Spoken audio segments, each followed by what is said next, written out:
same daily amount of wrestling as WWE programming. It's Whacked Out Wrestling. Hello, everybody. It's Whacked Out Wrestling, and the rest of the team is on separate ones because we're going into the magic WWE Network thing to do a live watch of Slamboree 1994. And like the last time we had a live watch, I'm joined by the person who comes on this show, Andrew McHale of Nova Pro Wrestling. Greetings, everybody. You're talking to one of the officials here at Nova Pro, very barely an official at Nova Pro, I should say. Tonight we're going to look at Slamboree 1994. 7 good matches on the show tonight that we expect. And on top of that, we are going to have a look at, this is actually historic. This is the last WCW pay-per-view before Hulk Hogan arrived. So you kind of get sort of a flashpoint as to where they were and why it is they needed Hogan to appear. And let's be honest here. You know, hindsight being 2020, we always say Hogan just ruined WCW, but he did a lot of good before he did a lot of bad. Yeah, plus you've got to remember that the one thing that hardcore wrestling fans don't really seem to want to understand is that pro wrestling is a star system. It's similar to basketball in that one, where you can have all the best role players in the game. You can have all the best players on them, and you'll be a good team, but you're not going to get to the top unless you have a superstar. And quite frankly, Hulk Hogan is the biggest superstar in wrestling history. Yeah, that's the thing. You can have a lot of great players up and down the lineup, and you're the Toronto Raptors. You're going to be good, but when push comes to shove, you're just not going to have anybody who can take over the game. And by the way, that's why the Raptors traded for Kawhi Leonard, in case anyone's curious. Yes. Yeah. And that's all right. Well, let's just do a quick rundown of the card. WCW Heavyweight Championship is on the line as Ric Flair defends against Barry Windham. I don't see why they needed Hulk Hogan if Barry Windham's fighting Ric Flair for the title. Yeah, exactly. United States Championship on the line. Stunning Steve Austin takes on Johnny B. Bad. That's actually a pretty good mid-card match right there.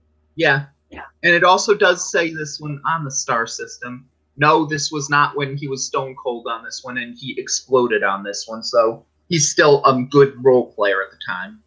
Right. He didn't really catch on until he kind of needed that freedom in ECW to hone who he was. Mm-hmm. For the 347th time, Sting will face Vader, which is kind of like the chicken soup of early 90s WCW. It's always good. It's always something you need. Yeah. Lord Steven Regal in a non-title match. He is TV champion, I believe, at this time, but this is a non-title match taking on the living legend, Larry Zbyszko. That is just, it's interesting, to say the least. Yeah, it's going to be a good style matchup. You're probably going to see a lot of mental in that match. And I mean that in the nicest way. Yeah. A tag team street fight. The Nasty Boys defend the WCW tag team titles against Kevin Sullivan and Cactus Jack. And your referee for this match is former Philadelphia Flyer Dave Schultz. Not to be confused with Dr. D. David Schultz, although I can imagine Schultz actually cross-checking a reporter as well. Yeah, and that's actually a good thing right there because it's Cactus Jack, it's Kevin Sullivan, it's the Nasty Boys, it's Philadelphia. You know you're going to want to watch it. Yeah, it's going to be absolute chaos. People, the Nasty Boys were a team that really was kind of a quick flair. They had an incredible ability to hold together a wild brawl, but they didn't age well. And I mean, that's just kind of the way with a lot of wrestlers, unfortunately. So if you just remember some of their later work when they were old and fat and completely gone, it's not fair to them. These guys in the early to mid-90s were incredible brawlers, were incredible at holding a match together. And if you don't believe me, not just check out this match, check out their WrestleMania 7 match with the Hart Foundation, for example. Yeah, it's not even just that they were then, it was just that they were hardcore just before hardcore exploded. Like, that's a good point. Yeah, if you could imagine that if the Nasty Boys were in the thick of ECW, they would be gods right now. Oh my goodness. Not just that, check out some of their 1996 matches in WCW with the Public Enemy. Those 4 guys had great chemistry together, as you can imagine. Yeah. Well, that would work basically if you think about it. The Public Enemy was the Nasty Boys if they listened to rap music, and more or Nasty less Boys were Public Enemy if they listened to punk rock. Yeah, there was a lot of similarity between the two teams, definitely. A strap match or bull rope match as Bunkhouse Buck of the Stud Stable takes on the Natural Dustin Rhodes. This is probably from a very underrated feud in 1994. Dustin Rhodes trying to take out Robert Parker's Stud Stable. He got so desperate at one point he asked Arn Anderson for help, and yes, that went about as well as you can expect. Eventually, he had to rely on his father to put the fire back into him, and this led to one of the most famous Dusty promos, probably one of the greatest promos of all time, the lead dog promo that Dusty did. Yeah, well, any of Dusty's great promos are going to be one of the greatest promos of all time right there. But this was one of those disappointing things that this feud was so good, and not only is it forgotten by fans on this one, but even in Goldust's book, he only had like maybe one paragraph or so about the feud actually happening, which was one of those disappointing things about Goldust's book. Well, Goldust's book wasn't really about his wrestling career. I think we kind of have to give him a break on that. He didn't go into it wanting to write about his wrestling career. Because at that point, really, his personal reclamation meant more to him, and more power to him for that. And finally, our last match to talk about is a Legends match. Yes, even back in 1994, these guys were legends. Terry Funk faces Tully Blanchard. That was honestly one of the weirdest things that just hearing that match would even be on this card, because I thought that Tully Blanchard had pretty famously, the reason that your boy Paul Roma was in the Horsemen was basically because Tully Blanchard refused to take WCW's calls. It was more that Blanchard didn't want to go back full time. This is a one-off for him. And Slamboree at the time had sort of a Legends vibe to it. If you look at, for example, the 1993 card, the previous year, it was a full-on Legends reunion routine. They had Baron Von Raschke, Ivan Koloff, Thunderbolt Patterson, Wahoo McDaniel do appearances. Nick Bockwinkel was out there. But again, that was last year. We're going on to this year where they find out that really Legends don't draw as much, so they're kind of cutting it back a little. Yeah, and here, something that WCW should have learned in 1998 and 1999. You'd think, although to be fair, the Legends they had in 98 and 99 were still in their early 40s and can still basically go. I mean, it's not, well, okay, to be fair, Hogan never really went anywhere in the U.S., and he was riding his, sort of riding the traitor heat that he had for a long time. Yeah, but even then, Hogan was one of those guys who didn't need to go. Hogan always gets seen as a terrible worker, but it's mostly the fact that Hogan was the Uncle Milty of pro wrestling. He only needed to pull out just enough to win, and it wasn't his fault that most of the time all the fans were just, if he wanted to make the fans happy, the fans were just happy being in the same room as Hulk Hogan. All right, for those keeping score at home, that's our first dick joke of the night. Mm-hmm. Yes.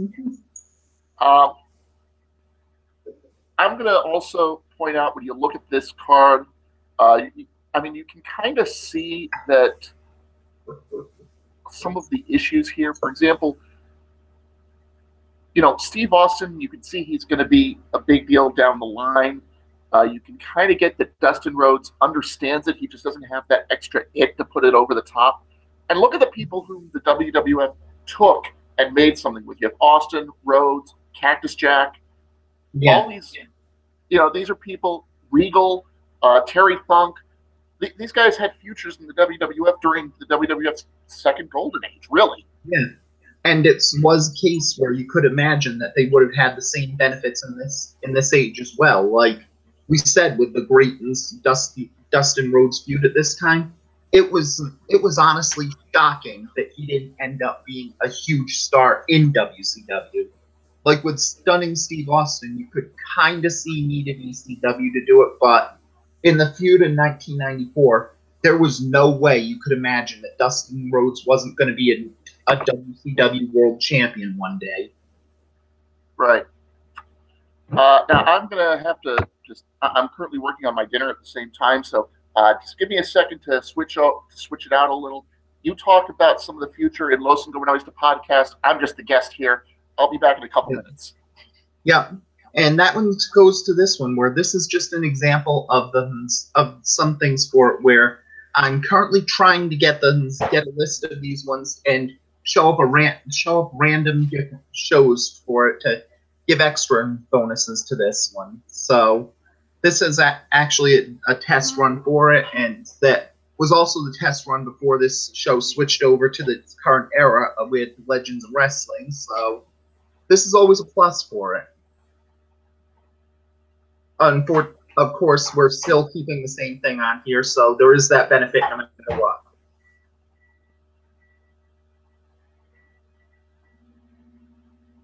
All right. Sorry I'm late. No problem. Anyhow, so other things you need to know about this show. This is May 22nd, 1994. This is not at the Spectrum. This is at the smaller Civic Center. So there's a very compact atmosphere to it. This place, it's more of really a small-time arena than anything else. It was opened in 1931. Maybe for basketball could host around 9,000. They only got about 4,000 for this show, which should tell you again why they need Hogan.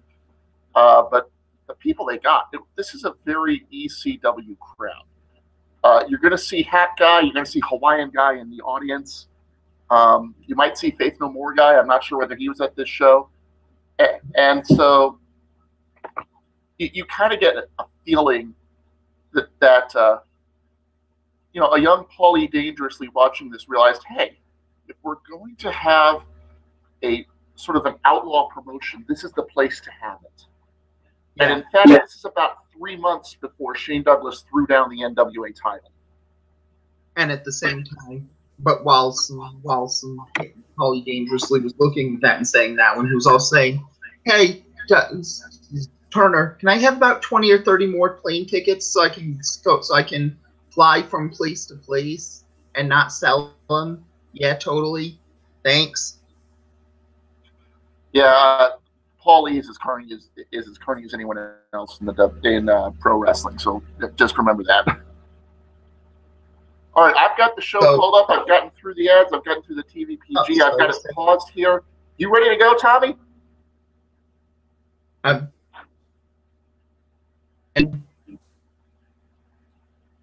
Now. Oh, dig those pastels. We must be in the mid-90s. Yep. Whenever you have purple, teal, and black and this show. And double random.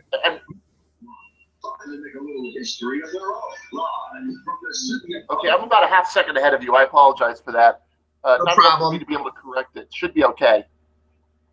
No problem. Yes, indeed. It's a city of brotherly love. What great love. And another thing be said when they have these smaller arenas in the north was also the fact that, remember, WCW was the Southeast promotion, so when they went to the Northeast, most of the promotions, if it wasn't their promotion, it was also the fact that WWF had the big arenas. So yeah, that there is the North-South divide. You got to remember. So that's part of why they had a smaller crowd. As Mean Gene runs down the show.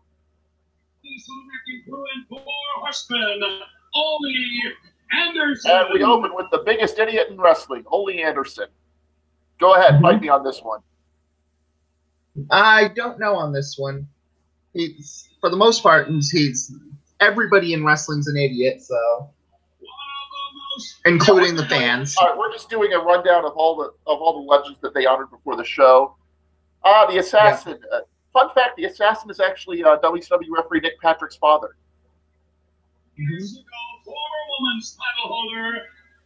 Penny Banner. The Women's Revolution hit WCW beforehand. They had a token one. Red Bastard, I remember him. Yeah, Tully's still looking pretty good at his age, huh? second generation great, Tully Blanchard. Want to feel old yet? I don't even think that Tessa Blanchard was born at this time. So the Crusher, he and Dick the Bruiser, one of the great AWA tag teams of all time. Yeah. He hails from Buffalo. He held the number of great. And then there's Don Curtis. I don't remember him either. There's a limit to how much I know. Sorry, guys. Yeah. Former NWA champion Terry Funk. Vergania runs out of MQ. I mean, how could you possibly write anything dumber than this? Well, I think that Vern Gagne and Terry Funk may be the closest thing to polar opposites there is, so it just makes it better somehow. I know. Hard-boiled Haggerty. He looks like someone who would be named Hard-boiled Haggerty, doesn't he? Yeah. That is a fantastic mustache right there. Yeah, that is someone who looks like he'd be in a bad detective show. The Larry the Axe Hennig, of course, father of Kurt, grandfather of Joe, now known as Curtis Axel. Really, the Hennig family, one of the dynasties that gets a little underplayed. Well, of course, they spelled his name wrong on it, so. Killer Kowalski, now probably most famous for bringing Triple H into the business, but we'll forgive him. Wrestling great Ernie. Oh, the big cat Ernie Ladd. Remember when we did that Black History Month show with Taker's Minion? Yeah. He was one of the guys we love to talk about. Yeah. Wahoo McDaniel. We'll forgive him for wearing the Chiefs hat because the headgear because he is a Native American, probably one of the best Native American wrestlers ever. Yeah. And it's not like he's some mid-20s girl at a music festival, so he can wear it there. Right, exactly. Harley Race. Nothing more needs to be said. Harley Race, one of the greatest ever. Yeah. And he gets booed, but in defense, he was Vader's manager at this time, so you can expect it. The Crippler, E. Stevens. I still remember talking about the angle he and Pepper Parks had out in California. Probably one of the best angles ever made. Yeah. We'll talk about that later because it is really a legendary one. I don't mind talking about it. But maybe your viewers already heard it, so that's okay. Yeah. Luthez. There is no wrestling without Luthez. Yeah. It is basically what technical wrestling was. Johnny Weaver, if you go to CWF Mid-Atlantic, they still hold the Weaver Cup every year. He is a legend down there. Mr. Wrestling, I think is this the guy who was in the plane crash with Ric Flair? I think this was Mr. Wrestling 2. I'm not sure if that was Tim Woods or not. So, Tommy Young, one of the 5 greatest referees in wrestling history. Yeah. Tommy Young. So if you're wondering where Terry Funk was, he's out in the back preparing for his match with Tully Blanchard. Blanchard, of course, appeared anyway to take in the applause because that's who he is. Yeah. A Legends reunion. Let's get down to some really classic people in this lineup, and Hard-Boiled Haggerty. Yeah. Yeah, these are the type of people that you kind of have to get a base knowledge of to get this real sports history. And now Shivani and Heenan. Shivani may be an underrated commentator. I'm not sure how you feel about him. Honestly, he is definitely underrated on this one because he's one of the people where we've seen enough to know every commentator has some bad ticks and bad raps for it. So, but for some reason, Shivani's always gotten hammered for the bad rap more than almost anyone. The only person who's a genuinely good in the second row, but between the two announcers, that is Hawaiian guy, famous ECW superfan. Of course, we're not going to reveal his real name. That we have to respect privacy and all that. But he, or is it? No, wait, that's not a Hawaiian guy. That's Hat Guy. You know, this is how I'm talking here. He's definitely famous, but I forget which one he is. Yeah, it's not like I watched ECW back in the day. I really should. Yeah, being a famous super fan for any wrestling promotion is in that, hey, it's that guy, which is always nice to know, but you never truly know who they are. Exactly. And in fact, if you go watch WrestleMania's WrestleMania like 12, and especially 14, you can also see the man known as Faith No More guy in the audience. Actually, it was pretty interesting on it when it was those, because the first few times I saw WrestleMania 12, I saw him and I thought, wait a second, was Foley in the crowd for the show? There's Faith No More guy. You can see him over on the right on that last shot, but when they cut to the crowd during Sting's entrance. Yeah. And yeah, you can see the resemblance to Mick Foley. It threw me for a while, but then I realized he was wearing sunglasses, and Cactus Jack literally cannot wear sunglasses. So there's that. Mm-hmm. Sting, of course, tonight will be taking on Vader for the bazillionth time. Mm-hmm. Yeah, but there is something of a benefit of it. For modern day things, it would be like New Day versus the Usos. They've done it a million times, but it's always good, so who cares? Oh, yeah, no, they had incredible chemistry together. Now for some fun. The belt that Bockwinkel is holding here, we all know it as the big gold belt. At this time, it was the WCW International Heavyweight title. This is because WCW had a working agreement with the NWA, but it soon became clear that WCW was too big for the NWA, so they split off, and then decided to keep the belt with them, and things got really silly, and so on and so forth. Yeah. It was also more of a problem that, in addition, during the time, this was when WCW was starting to tape a lot of their shows in Walt Disney World Studios, and this was a benefit because they could do tapings on this one. But one problem, they vetted it out so that any hardcore fans weren't allowed in the building. They tried getting just tourists who they could literally tell to cheer or boo with signs saying cheer or boo. And for the most damning thing for the NWA title, they had made multiple title changes during the show without telling the NWA board, we're making this change on this day. And it was in. And if you know anything about the NWA, that pissed them off. Yeah, and they couldn't do anything about it because the taping was in the can. Right. Now, you'll notice that they were playing up the controversy with Sting against Rick Rude. So why is he facing Vader? The problem is that while they were over there in Japan doing that tour, Rude suffered a career-ending back injury, which I believe also gave him cloning powers that he later used in 1997. Yeah, and that's one of the weaknesses on this one, where we'll never know if it was career-ending back injury or career-ending back injury, because this was the time when people used Lloyds of London to say, oh yeah, I got this injury, and they didn't realize that wrestlers work through injuries that cripple a mortal man on a daily basis. They said, sure, we'll give you this money. Yeah, Kurt Hennig suffered about 5 career-ending injuries throughout his career. Yeah. Hey, Vladimir's in the audience. Yep. Surprising. I thought Vladimir was a pure WWF fan, so. There is no such thing as a pure WWF or pure WCW fan, I would hope. They're all the same. Yeah. And they sprung for Michael Buffer for today's show. Yeah. And the first one out of the thing would be Johnny B. Bad. And if you wonder if there was potential with WCW, they took a guy whose gimmick was he is Little Richard, and they made him awesome somehow. Yeah. Johnny B. Bad was a great, very underrated wrestler, I think.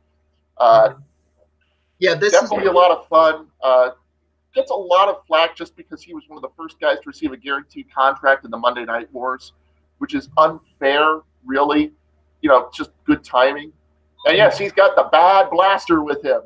Yeah. Honestly, if you think about it, Johnny B. Bad would probably be amazing if you threw him into NXT right now, because the big knock on him was that he was only trained to wrestle as Johnny B. Bad. So when he didn't get the gimmick, they were ruined. But nowadays, he'd be going into the Performance Center. He could learn to wrestle and other stuff.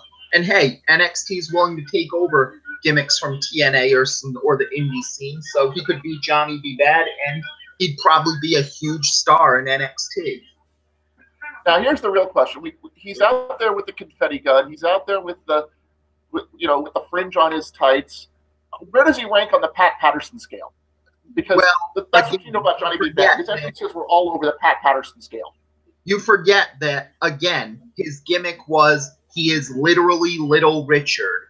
And even in the 1950s, Little Richard's whole thing is, this dude is so gay he shits rainbows.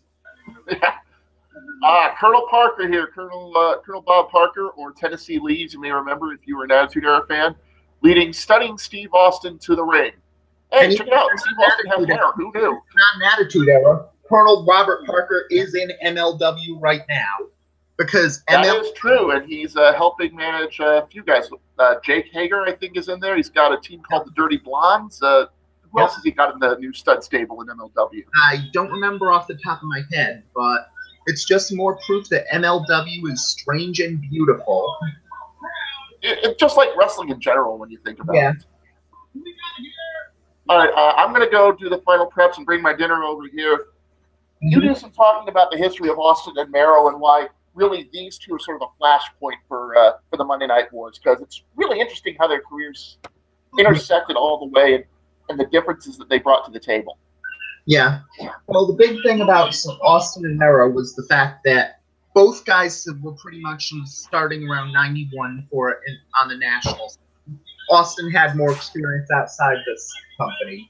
They both had kind of flamboyant gimmicks at the time, and both of them grew out of that one, where this is just after this Hollywood Blondes, which turned Austin from a good cocky heel into an amazing star on it. And there was a very good chance that many thought he was going to be the next WCW champion after Ric Flair. Johnny B. Bad, again, was, on paper, he should have been a wrestle-crappy comedy gimmick for it, but he ended up becoming damn good in the ring.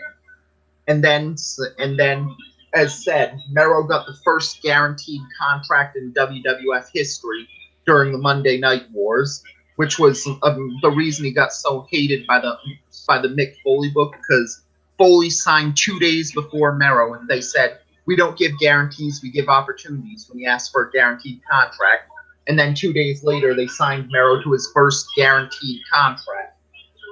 Likewise, Austin, however, got fired after an injury on this one. He went to WCW, got to fine-tune his gimmick more, and that led him to this one. And then in 1996, both Austin and Mero ended up in WWF. WWF truly believed Mark Mero was going to be the huge star, and Steve Austin was a warm body to be one of their working low-carders, and it turned out the exact opposite. Yeah, a funny thing happened on the way to the Forum, as it were. They basically had, during Bret Hart's absence in 1996, because he took time off after the Iron Man match to heal up, they had Steve Austin just make random open challenges to him after winning King of the Ring, to the point where people actually wanted to see Bret Hart face Steve Austin. Hey, what do you know? If you advertise something, people want to see it. Yeah. And at the time, even the thought within the WWF was that this was a warm-up feud to bring Bret Hart back into the fold. What they didn't anticipate was that at Survivor Series, the two would put on just an incredible match. And, from there, people started taking to Steve Austin, taking to him, and then really Bret Hart just seemed like he was stuck in the past, which is unfortunate because, when you're having wholesome values still means you're stuck in the past, well, that's the Attitude Era for you. Yeah. And then WrestleMania 13, of course, the rest is history. Mm-hmm. Well, it was also interesting on this one where if it doesn't sound like they had the good chemistry, again, just watching matches like this is proof of this one. It can't be forgotten that Austin was one of the best scientific wrestlers in the world before his neck injury. When he got his neck injury, he changed up his style and became the best brawler in the world for that time period. Mm-hmm. So he was damn good in the ring. Yeah, and that's another thing. For those who wonder why Owen Hart never really got to the main event again, remember, he had to get through Steve Austin to get to the main event. And Steve Austin... I don't think that was even the case on this one, because the fact was that Owen Hart was weighed, measured, and found wanting in 1994. When they say that New Generation, Diesel gets a lot of the blame, but the Hart family feud doesn't get as much of the blame as it deserves on this one. Owen Hart was tried as a main eventer, and he just didn't have it. He was a good mid-carder, but that was his level of confidence. That's possible, right? Mm-hmm. A lot of people will disagree with that. Yeah. Just watching this right now. Good headlock takedown by Austin. Good form on that one. If you want to ever learn how to do a headlock takedown, the big key is that after you grab the headlock, you want to sort of you almost want to do a 180 pivot and then get on all fours to form a table for your opponent to, as we say, post up on. Mhm. That helps them perform the full flip to get over and get to the next section of the headlock, of working the headlock. Yeah.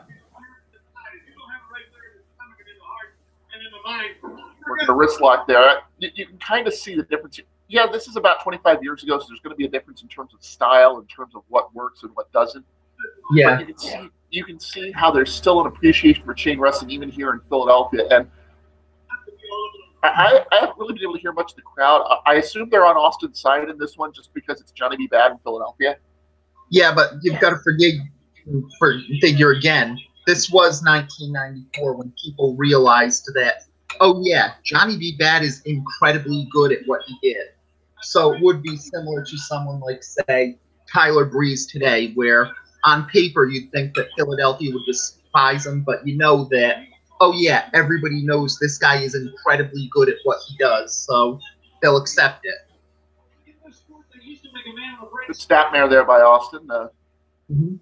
Just seeing a lot of things that I've learned in training, trying to get into the business. It's really interesting to see them applied here in a way that, in a way that works in front of a large crowd. Yeah. I guarantee you, I've never, neither I nor anybody I've ever worked with has been in front of 4,000 people before. So. Yeah. Go back and we saw the legend too. All right, good ride, good arm bar. Nick Patrick, your referee here. Yeah. Oh no, wait, that's not Nick Patrick. That's who's that? That looked like Mark Curtis, right? Yeah, he's still here. He can hear what you say. That Cooderson, actually. Ah. Moving on now, nicely done. It's Johnny B. Bad. But yeah, you can see this is another part when saying the more basic move sets, that you can see how good you can do with these basic moves, and it does hide that how Mero was deceptively weak at what he did at this time, but he made it look like he was amazing. So you can see that there was a bit of a smoke and mirrors job, but you can see you don't need that much of a smoke and mirrors job here. Yeah.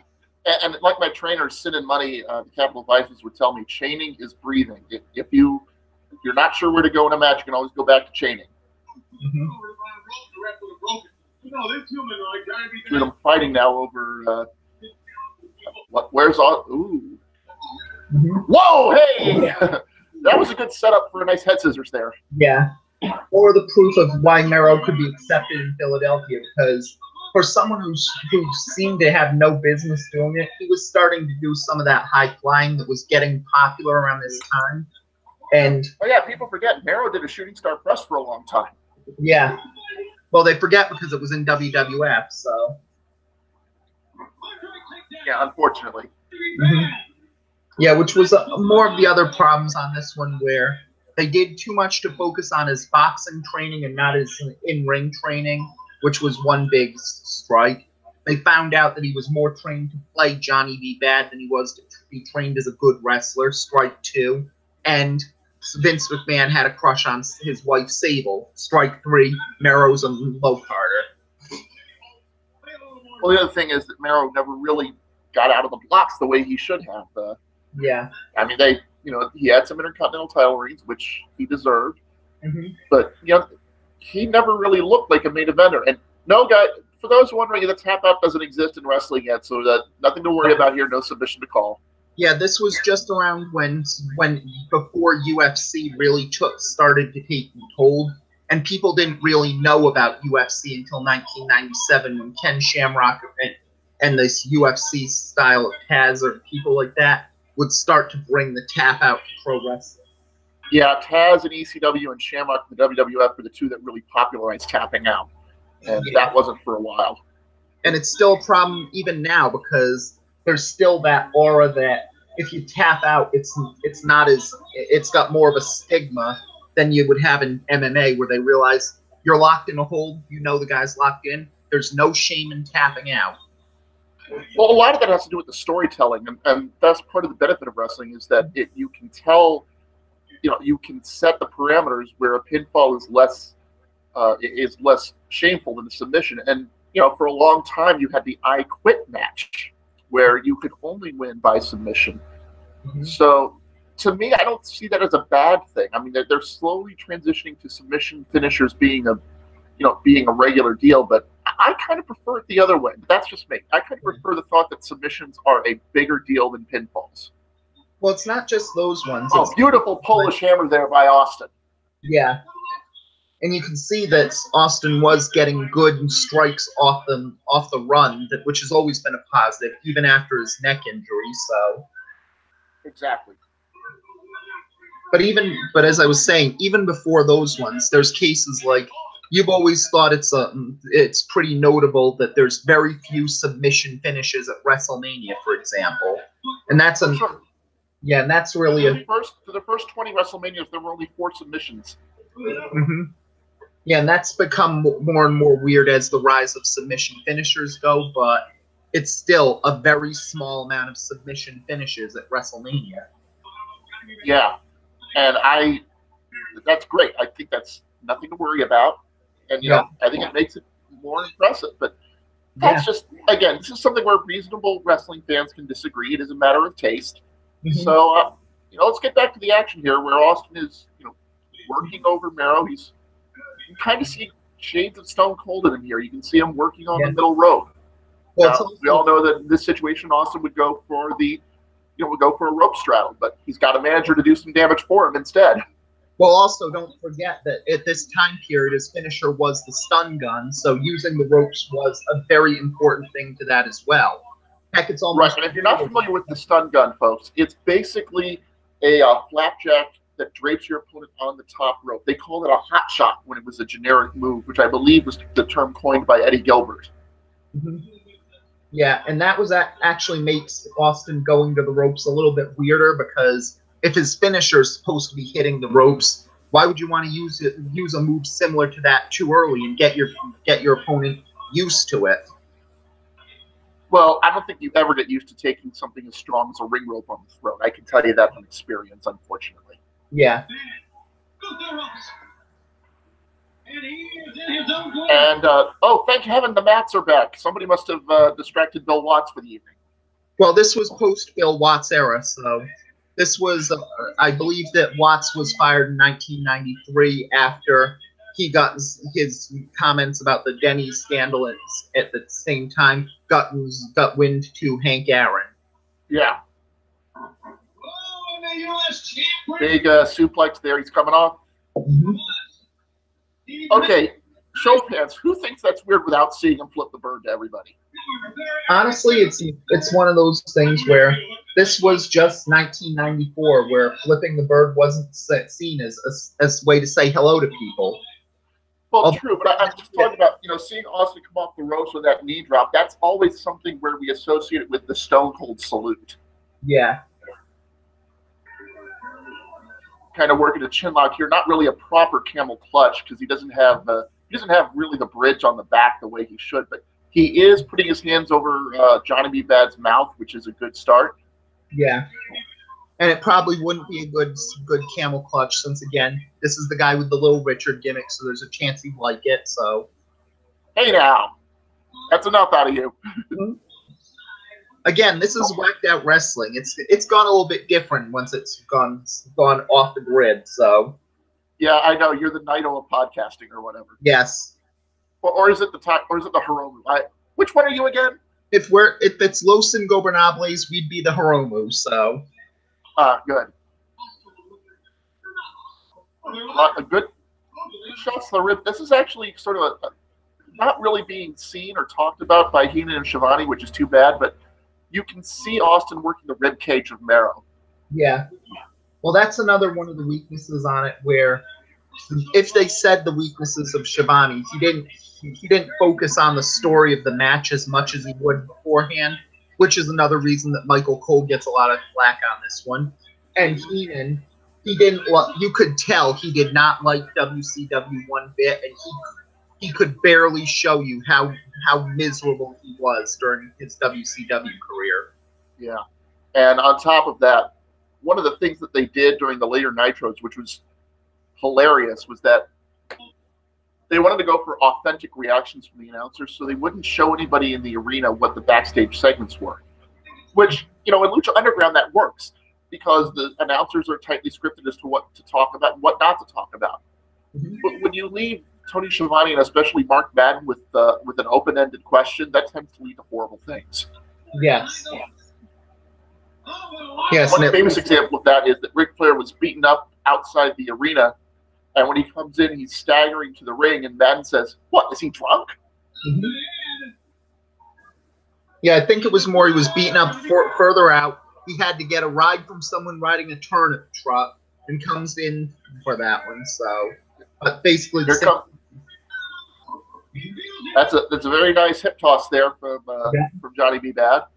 You can see that the hip toss now being used in the comeback. You know, it's not about what you do; it's about when you do it and how you do it.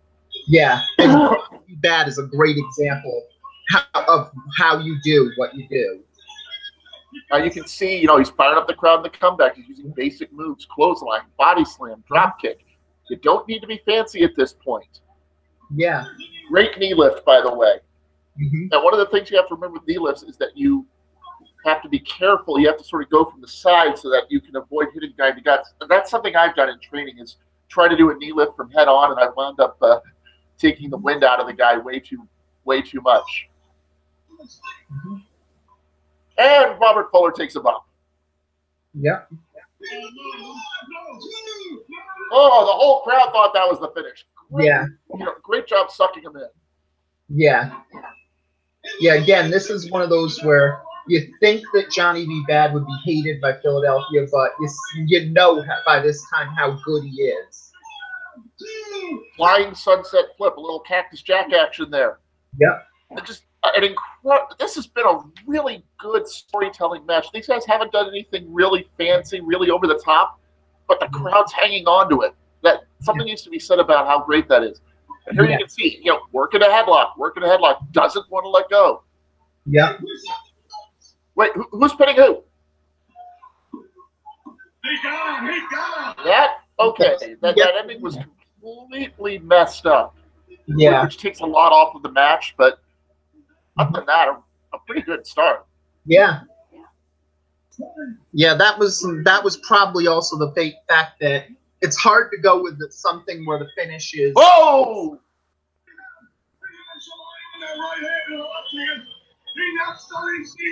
And we have some. That was one of the things they didn't really talk about his boxing background, but they made sure to point out that, you know, that running left was his secondary finisher. Yeah. So I call this one 2 3/4.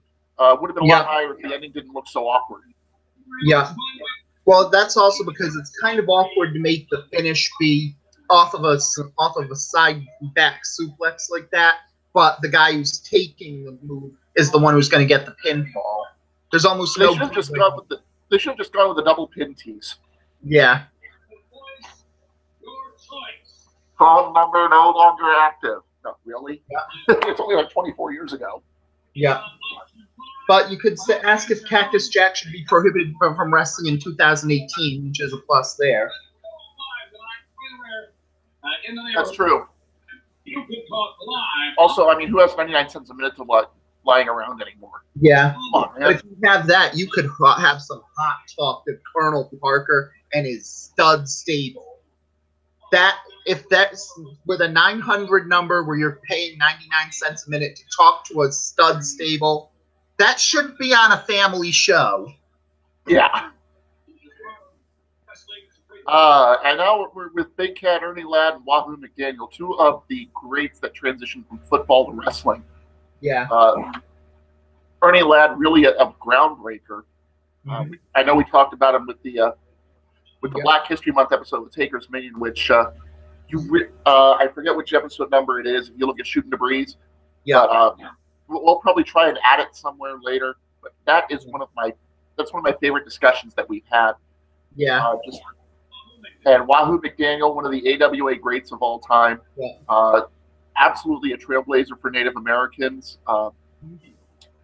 He should get a lot more credit than he does, and Jay Strongbow should get a lot less credit. Let's just put it that way. Yeah, and that's really one of the things where it's not even just being Native American performers, but he was one of the first performers where the fact he was Native American wasn't that important to him. He was still awesome, even if you did not know he was a Native American man. And most performers in that time, if you were a Native American, you were a generic Indian. And, I mean, here's my question when we talk about this. Looking at people like Jay Strongbow and Wahoo McDaniel, where do you stand on Tatanka as far as working, as far as being a wrestler? Honestly, I think Tatanka's a little underrated myself, and he was quite good for the time, but at the same time, he wasn't something to write home about either. But he was perfectly acceptable for the time period. And yeah, I mean, I think that he's somebody who, took care of himself. He was a very good mid-carder for life. Mm-hmm. If you watch his match at WrestleMania 9 with Shawn Michaels, it's fantastic. Yeah. He knew how to be a follower in a match. We talk about carrying sometimes like it's an insult. Yeah. Of course, as I like to point out, carrying is the word you use when you don't want to give somebody credit. Yeah. But every once in a while, there is no shame in letting the opponent dictate the match if you know how to do your stuff in the middle. Yeah. And that's something Tatanka did with Shawn Michaels. It was a great match. Got a lot of reaction. Probably the best thing about WrestleMania 9, which in and of itself is kind of Plus, I have a feeling that if Tatanka didn't have the unfortunate situation in 1996 that he had that led him to have to release him, he probably would have been a company guy and may have even gotten the world title. And now, what is this? Wait, what is this about? What happened in '96? It's the first I've heard of it. Basically, in 1996, a woman accused Tatanka and I believe Jimmy Del Rey of raping her, but it was found false on this one. But the accusation was enough to get him fired. Well, and I could understand third that. member here, as John Roche is here for it. So, hello. Hey, Roche. Hey, we got a new friend here. Yep, Roche. This is Andrew McHale. Hey, Andy. I'm doing all right. It's a Sunday night. You know how it is. Yep. Oh, yeah. You got your Slamboree on, man? Or are you just going to follow along with us? Following along with you guys.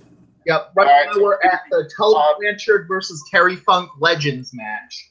Yep. The Horseman hands are up for Tully Blanchard. So basically you're putting Tully Blanchard and Terry Funk against each other in Philadelphia. You know you're in for some good stuff. Yeah.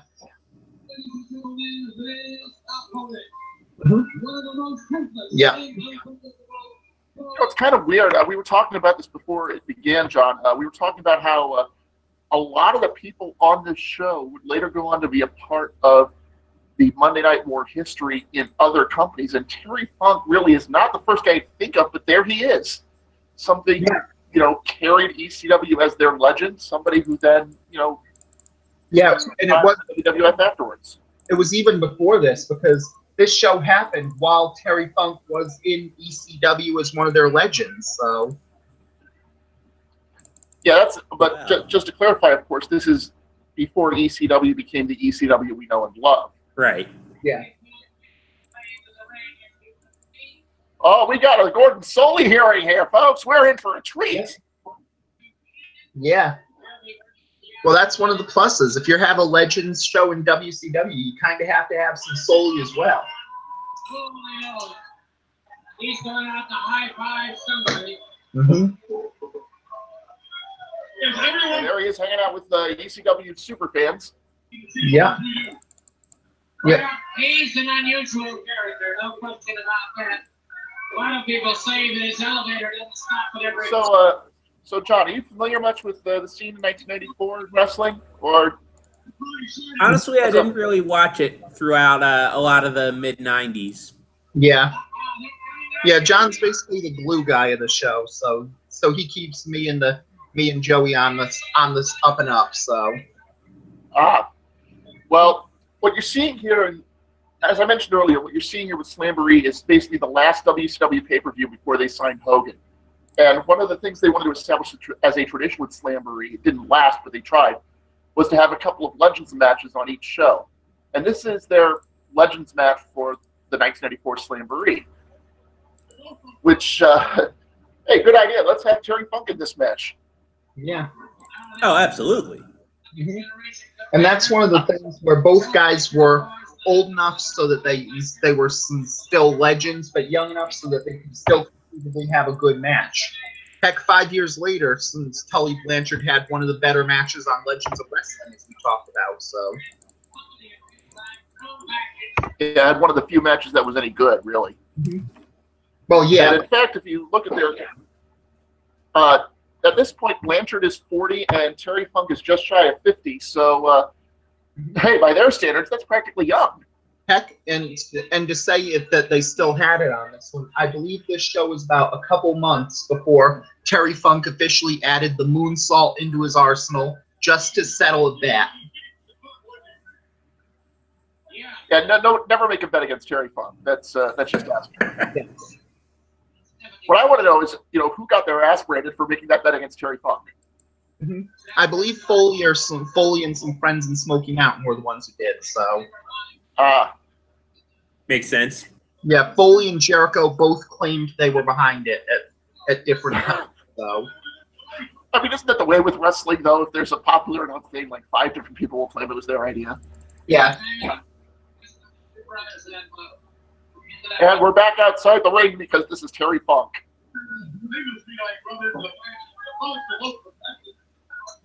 One of the nice things about this is that they're not really wasting any time. It's probably going to be basically a sprint. Mm-hmm. Some of the greatest rivalry in the world. Tully Blanchard just did not quite off the ramp coming through the ring. And we're destroying the stairs already. Yep. Referee Nick Patrick trying to take it away from him. Now Terry Funk's going to find himself. Ooh. Yeah, you need to see this at some point, John. This is, we got Terry Funk, we got Tully Blanchard, we got Gordon Solie on commentary. This is basically, old school as it gets in 1994. Yep. Oh, absolutely, yeah. I'm looking at the Wikipedia for it. They actually had like an introduction of a bunch of legends before the show proper. Oh yeah, they did that during the opening ceremonies for this. It was a lot of fun. And in fact, you'd love this. Terry Funk showed the introduction of the legends, and Vern Gagne came out in his place instead. Which there's got to be a joke in there somewhere, right? Yeah. He has been a while, man. So we've had a pile driver on a wooden board. We've got DDT on the ramp here. For anybody wondering, I don't think we're going to see too much wrestling in this wrestling match. Yeah. So Didn't think so. Work on this one because you can tell that the mat has padded on it, unlike a lot of other places where you can tell that they have the metal. So it does lose a bit to have some on the ramp here. Well, I think that's just basically smart sense there. You don't want to, and that's, you have to be very careful. Fortunately, a DDT is one of those moves you can do and protect your opponent pretty well. Oh, yeah. But all the same, Mm-hmm. You want to be careful. Any move really can cause trouble. And now Philadelphia is making you hear it because they're saying we want blood. So. You see. Yeah, I don't think Ricky Steamboat's going to be on that card. Oh, hey! Yeah. Actually, Ricky Steamboat was an active wrestler at the time. Yeah. On the previous pay-per-view This is against the Ric benefit Flair. of Philadelphia, where if you use the one thing that they get is all this slack for being the birthplace of hardcore and ECW, but if you're a good wrestler, Philadelphia is going to accept you. Heck, in the last match, they accepted Johnny B. Bad, who seems like Hey, what do you know? He just did a moonsault right here, so there goes that theory. Yeah. But it was around the same time he added it to his arsenal, so yes. Yeah. That's the thing about Philadelphia is they have high standards, but if you meet them, they'll give you all the love. And that's something that a lot of people really don't understand about Philadelphia because they just remember them as ECW headquarters. Yeah. And even beyond that, there was also they booed Santa Claus thing, so there was that reputation to think that they're Come on. They've moved past that. Now they're eating horse poop. Yes. And really, if you had to say some city just won a world championship and they decided to celebrate by eating horse manure, wouldn't Philadelphia be one of your first two guesses? Yeah. Oh, obviously. Yeah. Well, I don't know. The other option would be Cincinnati, but then people would realize, oh wait, that's what Cincinnati chili already is. So. Hey-o! And the referee goes down because you really can't have a Terry Funk match if the referee's up the whole time. He'll take advantage of every opportunity. Terry Funk has got And thankfully, Terry Funk gets his own chair instead of asking the crowd for one. Have you ever seen that, by the way, John? I don't think so. Is that a reference to that one match where like the crowd just like bombards the ring with chairs? Yes. Yep. It is. Terry and Cactus against the Public Enemy. At one point, Funk realizes there's no chair at ringside, so he just yells, "Somebody throw me a chair!" And the next 300 people oblige him. Mm-hmm. setting him up on the top, Rainbow. What's he going for? Uh-oh! Oh, that does not look pretty. This. And you talk. Tried for a pile driver off the ropes. Blanchard threw him off onto the chair. Now Funk's just windmilling Blanchard in the corner. And it just goes from the pile driver to get a chance to sit down for a second and punch someone. By the way, that reminds me of one of my favorite spots on the indie scene. One that I really like is if there's supposed to be a brawl, and both guys just get chairs, and Blanchard just kicked the ref. Mm-hmm. So if both guys just both get chairs, sit down, and just trade punches with each other like something out of Raiders of the Lost Ark. Yeah. He must have spray painted the cow or something. Now a Kane is involved. I think that might be Colonel Parker's leftover. Yeah. There's a Funk spray And of course, to know that this is 1994, they make a joke about Michael Fay, so. Yep. And the referee throws the match out because this is WCW and not ECW. Mm-hmm. Makes sense. Yeah. But just end-to-end brawling is actually using one of the first swears on this one for the time, so. I don't know whether that I was. got this one at 3 1/4. What about you, Tom? I could see it probably about 2.75 to me, so. Terry Funk. Put me on the ground, cigar powder or something. And he gets out and he says hello to Hat Guy and Hawaiian Guy.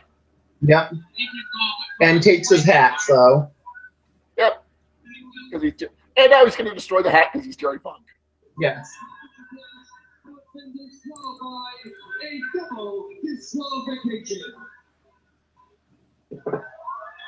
there you have Jerry it. Funk was the original crazy old bastard. Yes. Original, he's still the crazy old bastard. Wait, he's still going? I think he's vaguely still going, but again, it's like EWR says, he's Terry Funk. He will never retire. Yep. Like the old man Henderson of professional wrestling. Now there's a reference for you. That would probably happen because I do think that you could see at the last moment when Funk knows he's going to die, his final match is coming, and his last words will be, Hoster, Hoster, Hoster. Oh, my goodness. Only $24.95. All right, guys, if you want to order your official Slamboree pack, please do not call this number because nobody's on the other end of the line. I don't know. You could probably have fun seeing what the number actually would be now. Probably a phone sex, but still. Yeah, that's what I was saying. I think they're the only things that use 900 numbers by now. Wouldn't surprise me in the slightest. Hey, Jesse the Body Ventura was in WCW once. Yeah. Of course he was. Don't you remember when he was in WCW until he left because WCW did the Montreal screw job to someone? Or was that just his biography? That wasn't in his biography. It was in the TV version of his biography, which took about 5 million liberties with his life. Yes. Which is hilarious because if there's any life out there that you should just tell straight up, it's Jesse Ventura's. Yes. Oh, yeah. Yes, Navy SEAL, then pro wrestler, then announcer, then movie star, then governor of a state.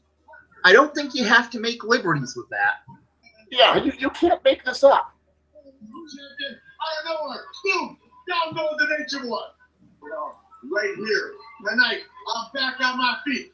It's Slamboree. So the concept behind this is that Ric Flair wasn't entirely sure who he was facing, but Colonel Parker promised he was going to get a tall, blonde former world champion to face him.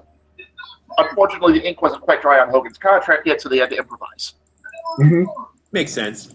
Yeah. We want to step in that door, big man.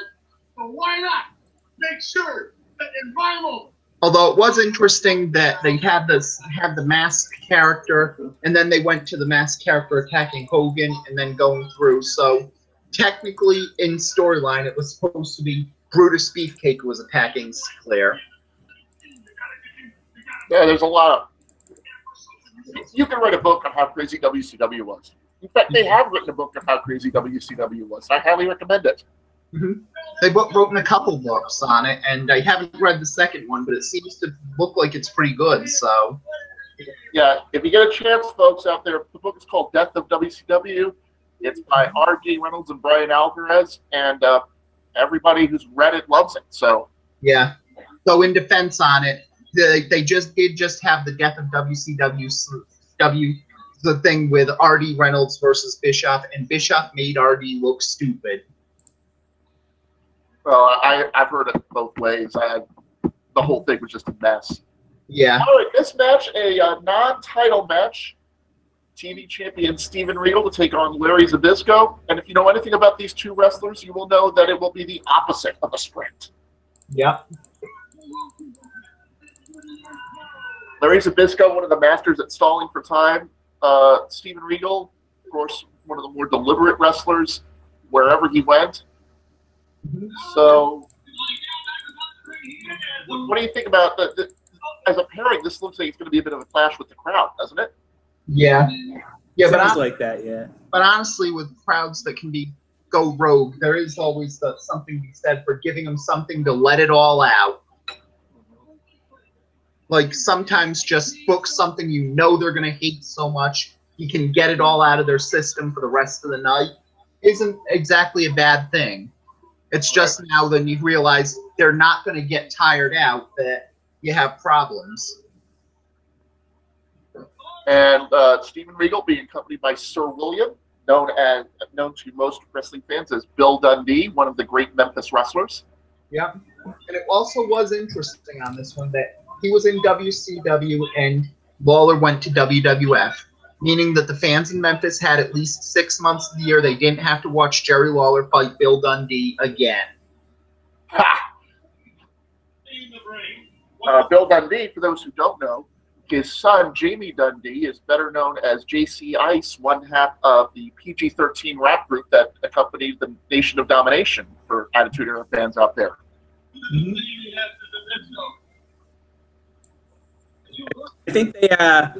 I think when they went back to the USWA, they tried to start their own version of their own subversion of the Nation of Domination. Oh, they did. They named everybody after basketball players. It was hilarious. Yeah. Well, and yes, WrestleCrap has covered it, for those who are wondering. 13 would be the type of most oblivious members in it.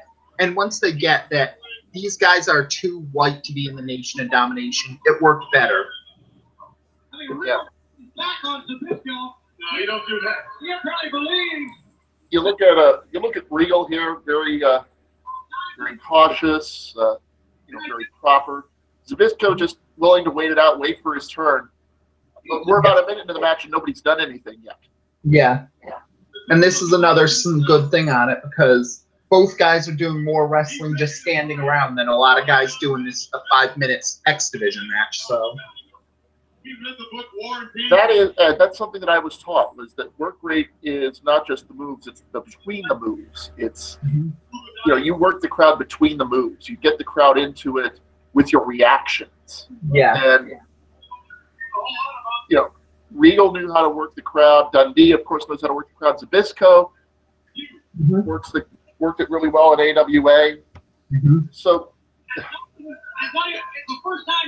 you just kind of you can tell Regal wants nothing to do with Zbyszko, and Zbyszko's just standing there like, "Come on, bring it, do something." Yeah. And there's a story being told there. Yeah, and that's another thing because It's just like coming from jazz radio on this one. Sometimes it's not the moves you're playing; it's the notes you're not playing.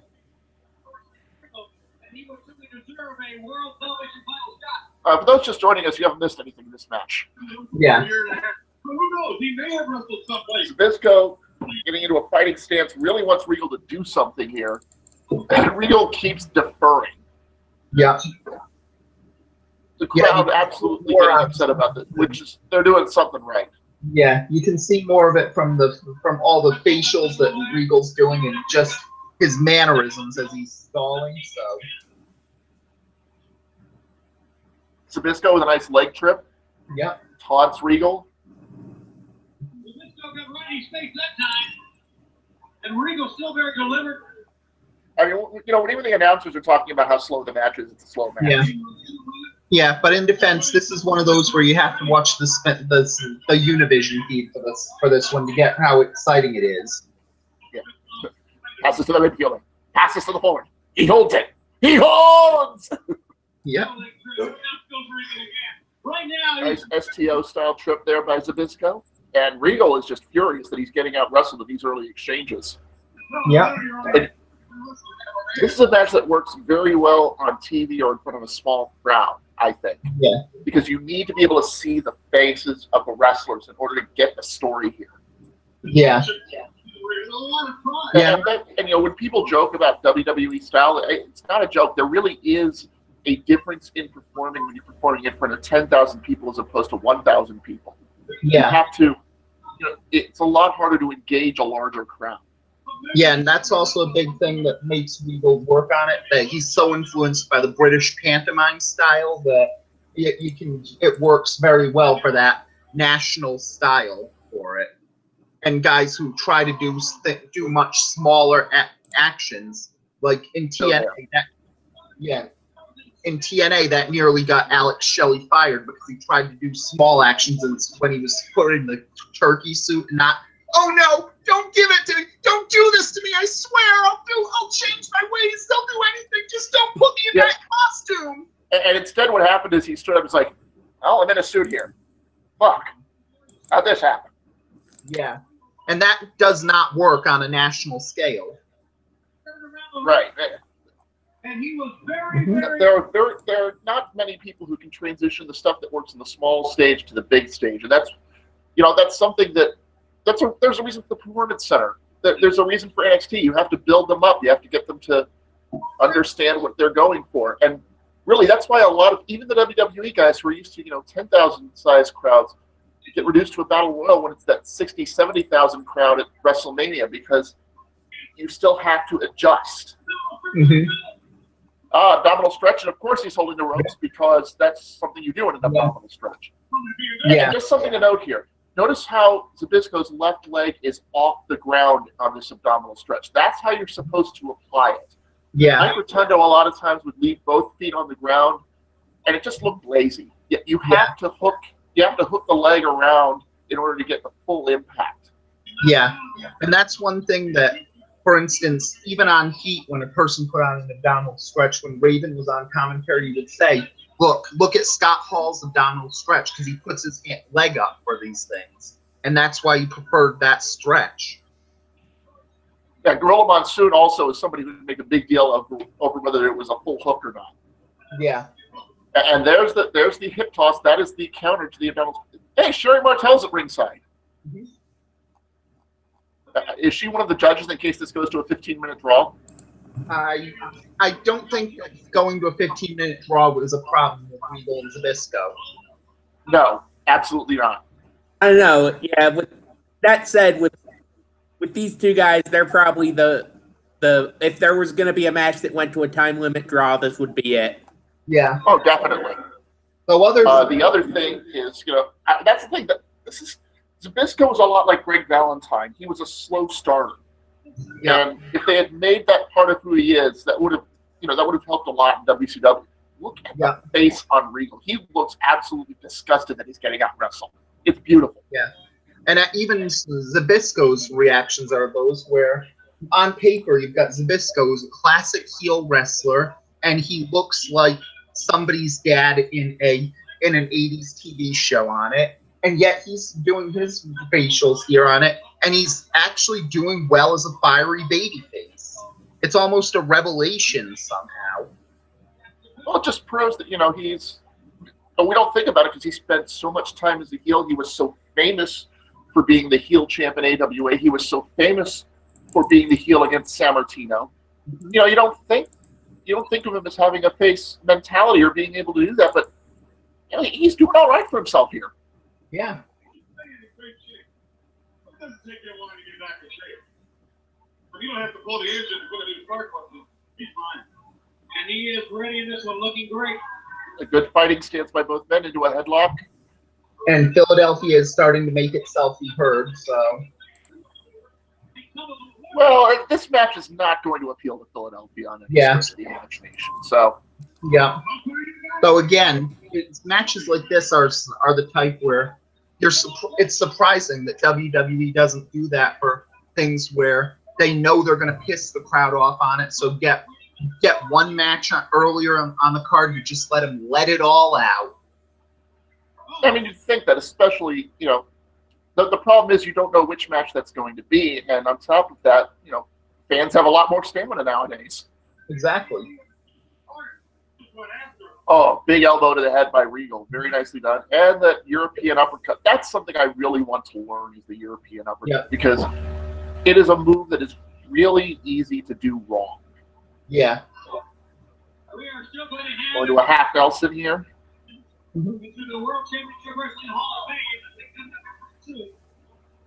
Working sort of like a hammerlock here, I guess. Yeah. Almost like a Kimura, the way he's standing with, you know, with the belly to belly wrist lock. One great thing about the European uppercut, I mean, I know it's not really something that applies to this particular match, but something where, like, if you're it's a great way to catch a guy off the ropes. Like, if he's coming off the ropes, like, that's always a great spot. Like, yeah. Oh yeah, the way that Cesaro does it is incredible. Yeah. And that's one good thing that they're using for a Russian leg sweep here. Or does he have a Cobra clutch on with it? I can't think. What's going on here? Yeah. Cameraman, turn around. Let me see what this is. Yeah, it looks like it could almost be a badly done abdominal stretch done from the back to make it seem like a more interesting move, but it isn't even that. It looks kind of like the Cobra clutch. Kind of. I mean, without using the opponent's arm for leverage. It's really weird.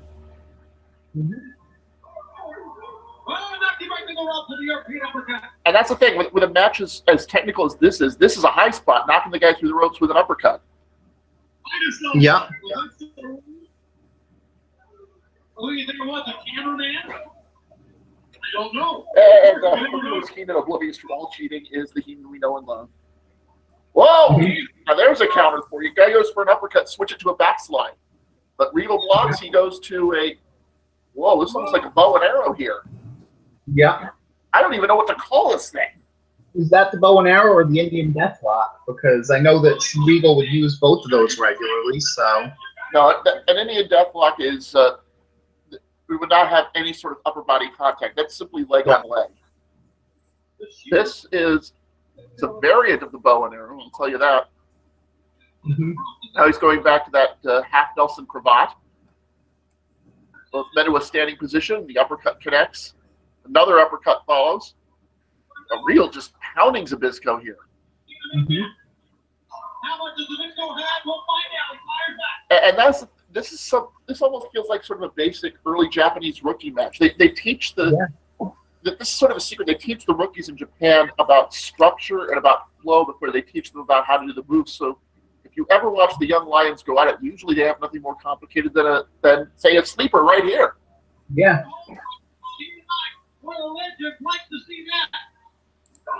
And back to the sleeper by Zbyszko after running him into the corner. Well done. It looks like, yep, there's the jawbreaker counter. It looked like Regal was trying to get that. Zbyszko gets crowned by the Umbra, but he's up on his feet. Now into a butterfly suplex. Let's have it looks like. Zbyszko fighting it, and he's going to reverse. And whoa, how about that for a pin? Yep, and that's shows you. And that's probably we have the problem. Match, but the crowd got into it at the end. Yeah. Yeah, and that's more of a cheer. That's the cheer when you know they're happy that the match ended, not the cheer where you know they're happy that it's over. Well, you know, that's a shame because this was not a bad match. It was probably 2 1/4 or so. Yeah. You know.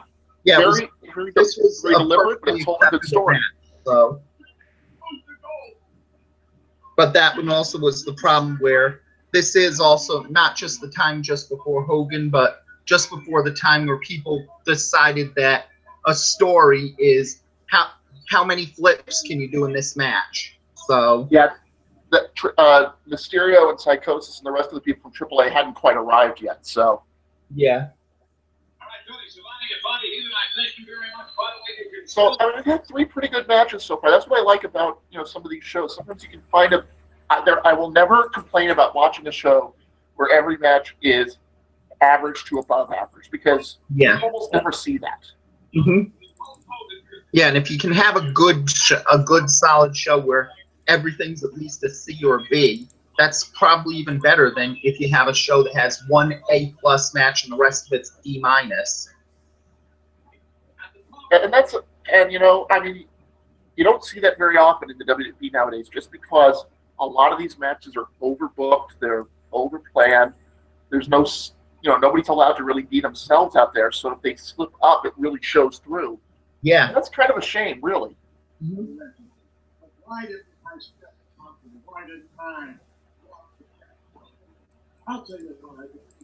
Did they show the Roma Orndorff versus Bryan and Brad match? No, that was that would have been on TBS at the time, so it's not part of this broadcast, unfortunately.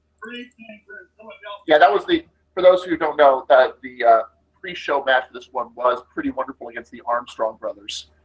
Mm-hmm. So that could have been okay, but there was a reason that it was on free TV instead of the pay-per-view. Yeah, and that was probably the best since.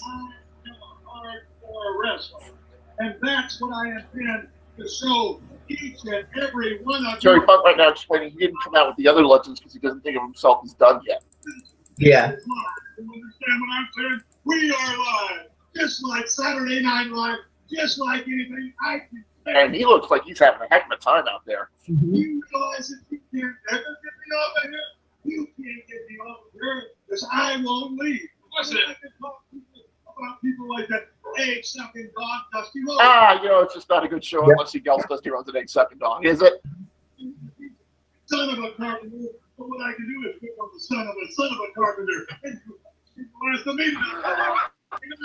Mm-hmm. Nobody delivers a rambling and coherent promo like Terry Funk, do they? Terry Funk's a hell of a drug. Oh, yeah. Well, they did have a DDT in that match. Yeah. No, I'm pretty sure Funk is sober. That's the scary part. Yeah. Yeah, Terry Funk doesn't need drugs. He is drugs. Thank you very much, ladies and gentlemen. Let me add my welcome here to Slamboree 94. As you know, each year... The legendary Gordon Soley. He's the only person in history to be as good or better than Jim Ross for you new people out there. Yeah, and even that would be low because Jim Ross would probably tell you, no, I'm nowhere near as good as Soley was. That are inductees across all areas of wrestling, all federations, to latest number in This is basically like when at WrestleMania they do a Hall of Fame segment, so it's kind of a little breather. Honoring him as our first member of the Hall of Fame. He will be presenting the winners tonight. Hey, Luthez in attendance. Yep. We were discussing this earlier. Luthez is wrestling to a lot of the things that you think of with wrestling. He came up with. He invented the pile driver. He invented the STF. Yeah. He went to Japan. He was one of the great stars there for such a long time. Mm-hmm. He wrestled in 7 different decades. here on Slamboree 94. So let's move right into our first inductee for 1994. And it's rather fitting in a way that the gentleman to my left, Lou Wiz, should be here at this time. Because the man who was the first one inducted in 1994 is Harley Race. Harley Race, the first one out. They're only booing him because he's associated with Vader at this time. Yeah. 2 words describe this man. Well, also the fact that Harley Race was a big villain in his time too. So. Oh, absolutely. That is true. After his first year of competition, Race, one of the greats of the NWA. Mm-hmm. I believe he was a 7-time NWA champion, they said. He would never wrestle again. Was in the main event, I believe, of the very first Starrcade against Ric Flair. Mm-hmm. And there was the great moment where he was inducted into both WCW and WWF Hall of Fame, which he apparently got because he sold his mustache to Triple H at that time. Hey now, nobody wears a mustache like Harley Race. Mm-hmm. And as he said, there's not a better spot on earth than under those bright lights. Mm-hmm. Yes, he lost it to Jack Briscoe. Yes, he lost it to the Giant Baba, but he won them back. And then finally in 1977, he defeated Terry Funk to be the only man ever to defeat both Dory Funk Jr. and Terry Funk for the NWA World Heavyweight Championship. Just a classic, Mm-hmm. classic wrestler. Yeah. And it's too bad that by the time he came to WWF, there was really not as much left in the tank. Yeah, but like I said, it would be common. There's also the stuff in wrestling. There's the stuff you do for the art of it, and the stuff you do for the money. And by the time that Harley went to WWF, it was basically the time for, okay, it's time for me to cash in. And there's nothing wrong with that. And even then, he had some pretty good matches. If you go to, I believe it's March of 1988, Saturday night's main event, he and Hogan have this. It's only about 6-7 minutes, but they have an incredible fight.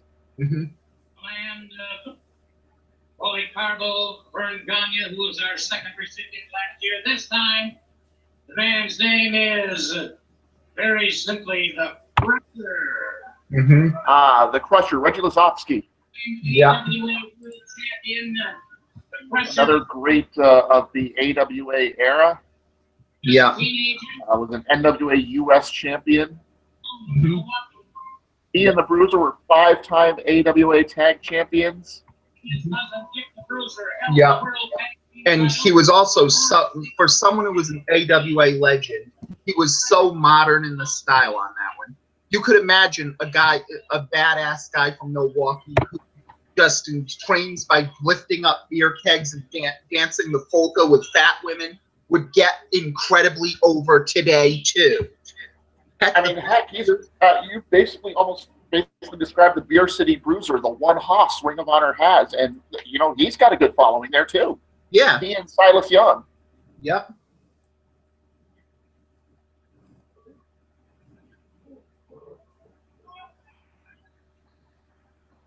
And really no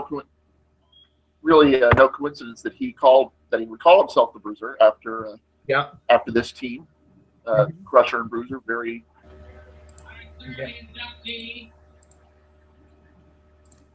Let's see who's out next. Oh, the big cat Ernie Ladd. Mm-hmm.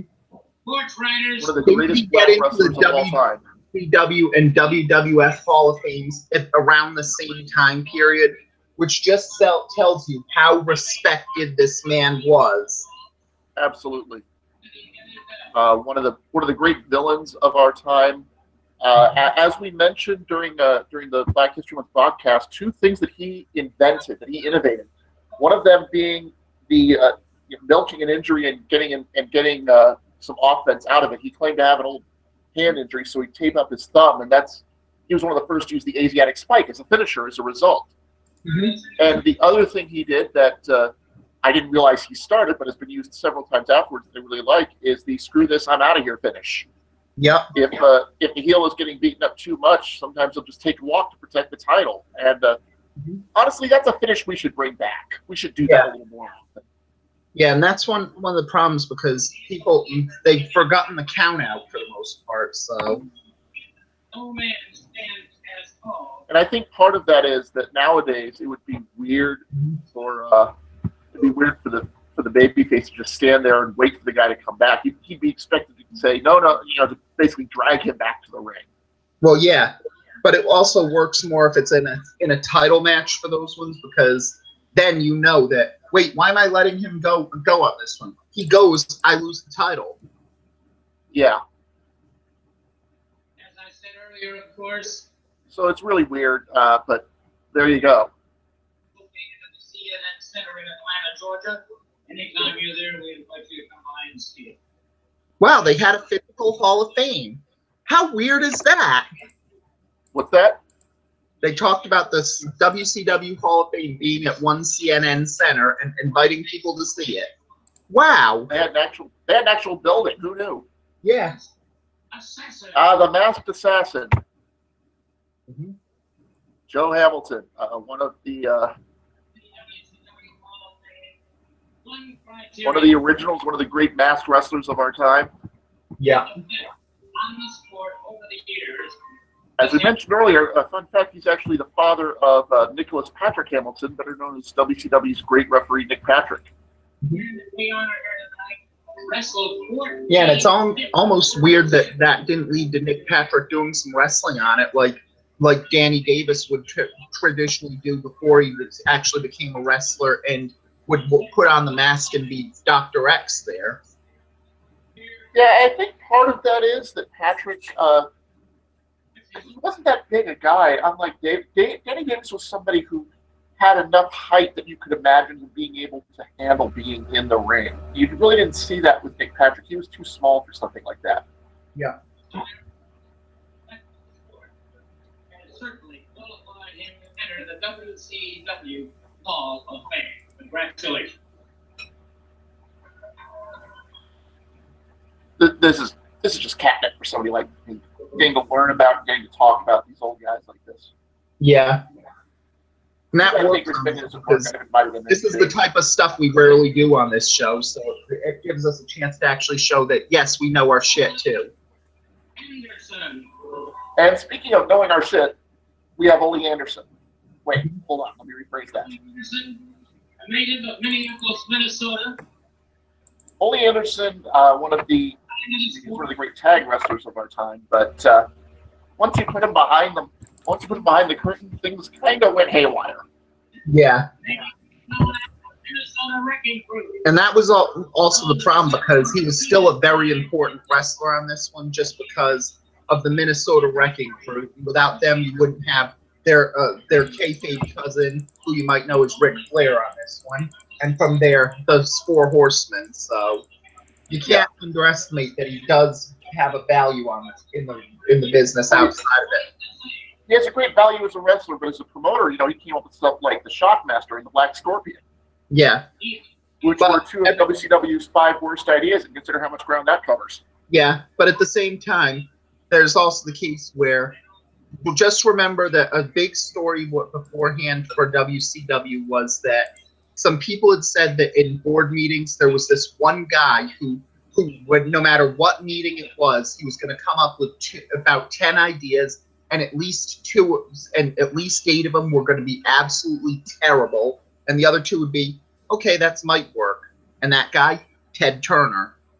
So keep that in mind for if a promoter was in line with bad ideas. That's par for the course with Ted Turner knowing, they can't all be winners.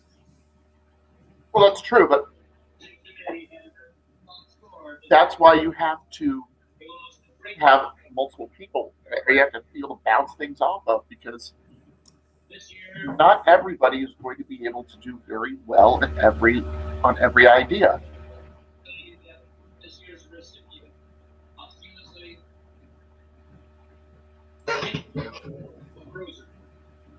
And Dick the Bruiser gets the posthumous one of it. As he should. You can't really have Crusher without Bruiser. They were the tag team of their time. Mm-hmm. He lettered in every sport he entered in Shortridge High School. Heck, even with that, it's almost surprising they don't have Heenan as as one of the ones instead of Foley, because Heenan and the Bruiser were so intertwined as well. Yeah, the Heenan family is it's a lot bigger than people realize, and it covered so much ground. It became a legend before the age of 30. Now he certainly inherited much of this from his leadership qualities from his mother Margaret. She was very active in civic affairs. Dick the Bruiser, probably another guy who was able to transition from college football to the wrestling ring, was a big star with both Purdue and with Nevada, as I see here. Spent some time with the Green Bay Packers. I'm just reading off Wikipedia here. I don't really have this memorized, guys. But after There's so. what's that? Don't worry, we never do either. So Yeah. Okay, good. Started in the Detroit area, and being around there, was able to move into the AWA. And hey, here's something that I didn't realize. The Bruiser was the man who came up with the term weasel for Bobby Heenan. yeah. Bill's mother started to cry. Little 10, 15 years old, looked across the table at her and said, "Nana, don't cry." So this is somebody who's much bigger in the business than anyone realizes. Mm-hmm. Dick the Bruiser. Michelle, thank you so very much. Our love goes with you, and our condolences for your loss. Crusher and Bruiser would have been big in ECW, I think. Yeah. Ladies and gentlemen, I could easily imagine them having the spot that the Eliminators had. Well, at the same time, again, when you consider the gimmick, wasn't the Sandman just an updated version of the Crusher? So, In a way, Mhm. that was definitely something that came along a little later. The Sandman, when he started, had a much different look. Yeah. Well, he was a surfer at that time, so. Right, which is why they called him the Sandman. Mhm. See the body Ventura back in the dressing room. 6 very worthy guys of being talked about, of getting inductions of very important people in the wrestling history. And from there we go to Jesse the Body and Colonel Parker. 2 more guys who have a... Well, okay, Colonel Parker's more footnote compared to the other guys, so I'll give him that. Yeah.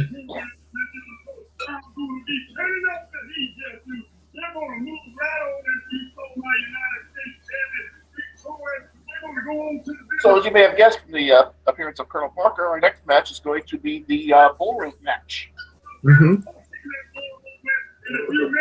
between Dustin Rhodes and Bunkhouse Buck, also known as Jimmy Golden. Mm-hmm. Although, for those of you who again are modern wrestling fans, when you see Bunkhouse Buck, you say, "Haven't I seen that guy before?" Yes, you have. When they wanted to introduce Jack Swagger's family, they got him to play Jack's father. Yep. Yeah, I'm not even sure if that was an inside joke on it, because I know that on places like Death Valley Driver, Bunkhouse Buck is considered either really good or a mimetic really good, and sometimes part of both. So.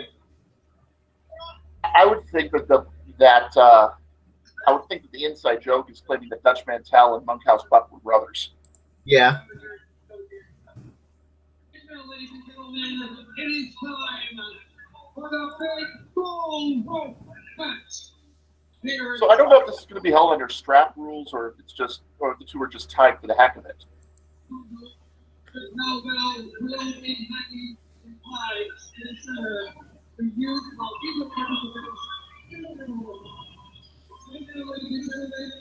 All it says is that in the middle of the thing, there's a cowbell, and you can attack them with it. So I'm not sure if it's a 4. The cowbell is in play, ladies and gentlemen. Yep. That's right. We're going to have a fever. And you know what the only prescription is? More cowbell. Absolutely.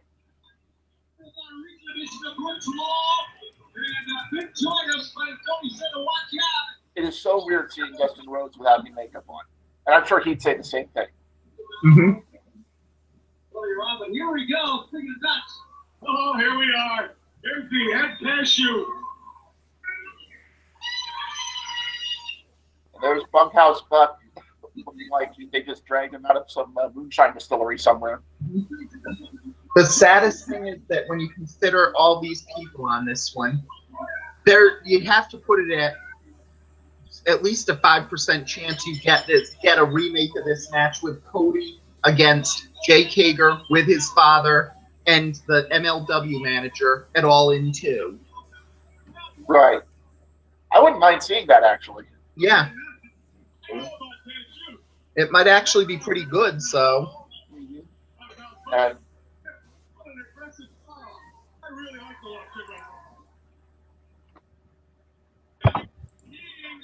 dragging him up by the rope there. They haven't really tied the guys together yet, is the thing. Yeah.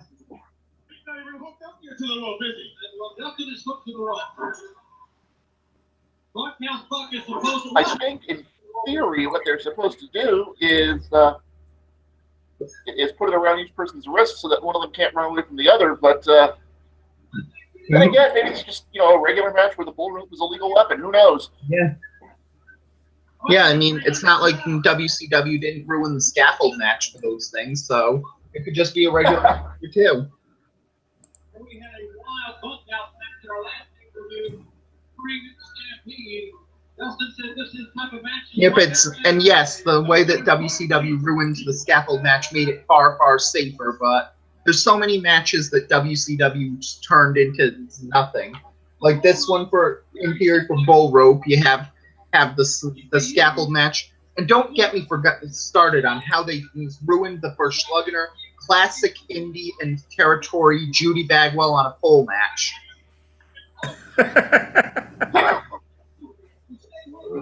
Anyway, now they've got the two tied together by the wrist, which is usually what you see in a match like this, so that one person can't run away from the other. Of course, usually it's usually the rope's a little shorter than this. Mm-hmm. And as you know, it must be a hardcore match in WCW because we've had an attack to the nuts. Yep. You can't have a WCW hardcore match without somebody's groin getting damaged. It's just a rule. Yeah, but it actually does work better on this one because I've always been steadfast that if you switched Raven and Goldust in 1995, things might have been just as good, if not better. Now that's interesting. I don't know if Paul Heyman would have come up with the idea of Goldust. It seems like something kind of out of his wheelhouse. Well, you've got to consider that we know that Raven was originally sent to ECW because he was supposed to get working on the Raven gimmick, and then when he had it set up, he would go back to WWF and get a push under it. But he just liked ECW more than he liked WWF and stayed there for it. And then, just thinking about what the Raven Dreamer feud was there, imagine Goldust in that role, and you have Raven versus Dreamer, only you add the subtext of Raven, in this case, being deeply in love with Tommy Dreamer. That would be interesting. It'd be very interesting. I just don't know if Philadelphia would be able to handle it. Probably not, but that would. But if Goldust was good enough, that would be it would be a trip. So it would be something else. Yeah. So I don't want to say that it's a bad idea. I just want to say I think that the stars align pretty well as it is. And the crowd is asking for blood already. Isn't this what really caused Goldust in the first place? I mean, it's Philadelphia. They probably asked for blood on the opening kickoff. Yeah.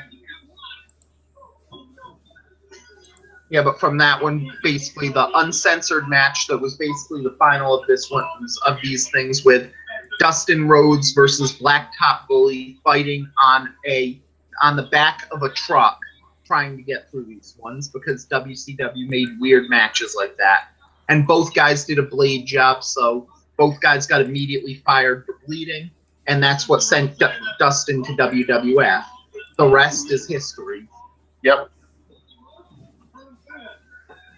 And for those wondering where the term Gold Dust came from, it's not just because, they dressed them all up in gold and anything. It's because you had Toots Mondt and Strangler Lewis and Billy Sandow, who were the Gold Dust Trio, who basically invented what they called slam bang Western style wrestling, which had the structure that we know today of building up to a final move that was killer. Yeah. And in a lot of this, they were, wrestling was never on the up and up. Don't let anyone tell you otherwise. But they were the first to make it more show than sport. Yeah. And incidentally, that's also where you got the name for Damien Sandow as well. So exactly. Look at the Colonel. Mason again. Colonel's got a loose on his match. Colonel said he has a big surprise for Ric Flair. They continue. This is not going to be a pretty fight, but it's going to be a fight. Yeah. And that's perfectly reasonable. Mm-hmm. Yeah, and that's one of the weird things that why I personally was never that into Bunkhouse Buck, because he wasn't my cup of tea in those ones. But if you need someone to just give a generic brawl, he's not that bad at it. So that's true, and that made him a good part of the stud stable, and that's why it all worked out when they moved him into when they had him have this feud with Dustin Rhodes in the blow off of War Games '94, which I wholeheartedly recommend, by the way. Yeah. A relentless Dustin Rhodes. This is a new strategy. Usually they like to take that rope and a cowbell and glove them in the forehead or the head. Dustin's going to the extremity to. Now he's got the shirt over Dustin's face, which is always a great spot for heat, by the way. Mm-hmm. More people should learn to pull shirts over their opponents' heads.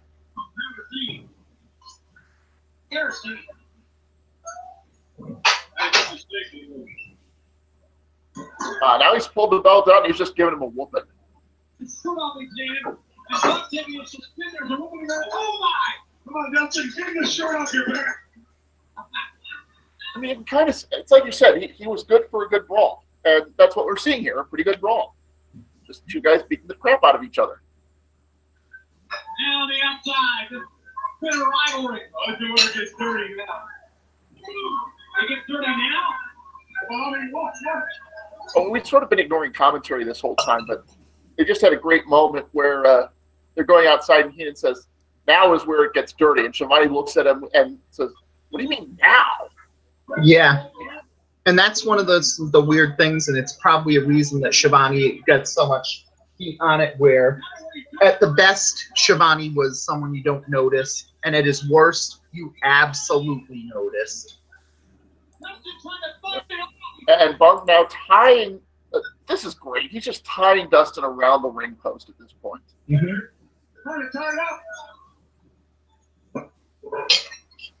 This is something you could actually see someone trying in a legitimate fight, is the good news. Yes. Look out, wait a minute!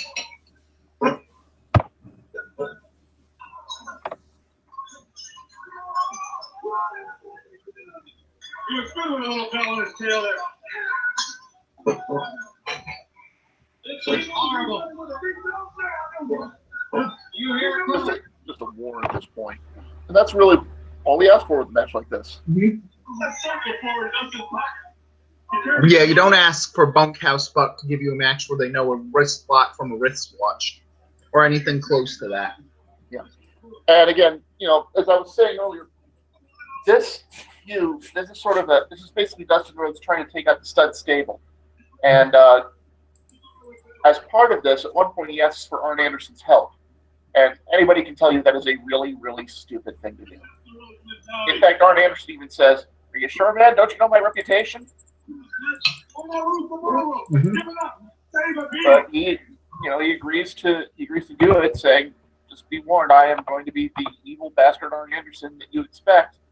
Mm-hmm. And at Bash at the Beach, he leaves Dustin, and he helped beat up Dustin, joins the stud stable, and from there, Dustin goes to the only place he has left, his dad, for help. And this leads to the War Games match, which was, as I said, it was Terry Funk, Arn Anderson, Buckhouse Buck, and Colonel Parker taking on Dustin, and the Nasty Boys. Now, I'm surprised the Nasty Boys weren't considered for more of these like War Games style, just flat out balls.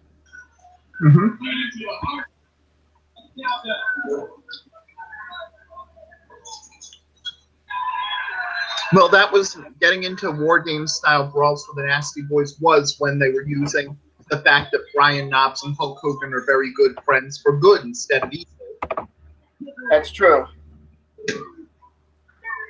So really, the Nasty Boys were fixtures in WCW long before Hogan came along, which is good news.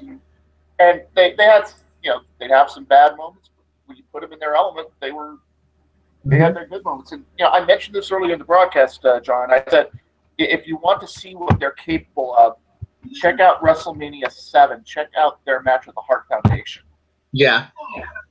Yeah, basically the Nasty Boys get a bad reputation, but they were like proto-hardcore, so... Oh, yeah. And in fact, if you go as far as if you go to 1996, go to some of the shows there, the Nasty Boys and the Public Enemy had some very good Falls Count Anywhere matches. Which, you know, should not surprise anyone because they were basically the same team. Yeah. On the receiving end now. Dustin just pounding away on Buck here on the top rope. Yeah. And you're not expecting a superplex, or you're not expecting a head scissors or anything off here. He's just going to pound Buck until the guy. Oh, we got a little flip flop and fly action, which is always fun. Yeah.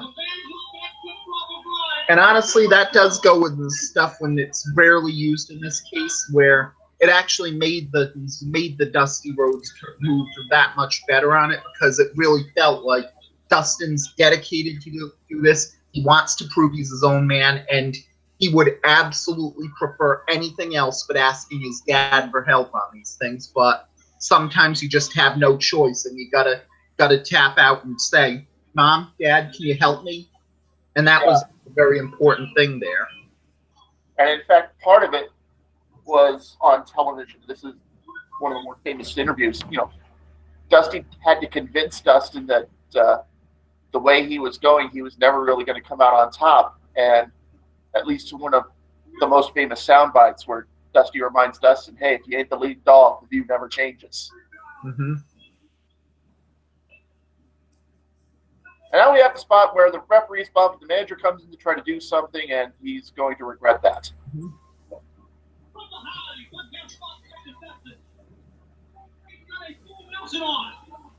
Now Colonel going for some interference. He's got the cowbell. He's ready to smoke Dustin with it. And a move that, oh, well, no, he didn't duck. He instead kicked the Colonel away. Boom! Cowbell to the head. Ref does nothing because it's all legal. And that's the finish.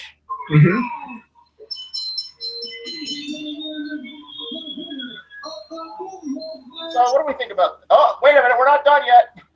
Here comes Terry Funk, and he's got a branding iron with him.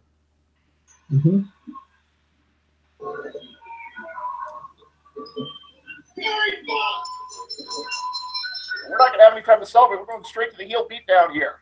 Yeah. Well, he said he was going to do it earlier, and yet Dustin didn't realize it. I mean, first off, he said, "I'm going to attack him after his match," and second off, it's basically Terry Funk. If you're an egg-sucking pup like Dustin Rhodes, you have to know these things. And, you know, Funk is so tired of this match, he can't even get Dustin up for the pile driver. That's my story, and I'm sticking to it. Yeah.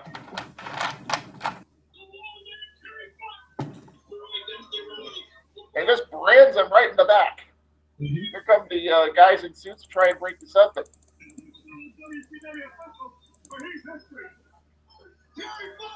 I mean, the crowd is absolutely into this, although I'm not sure it's in the way they want it, but they're into this. This is this one's got some serious heat to it. I love it.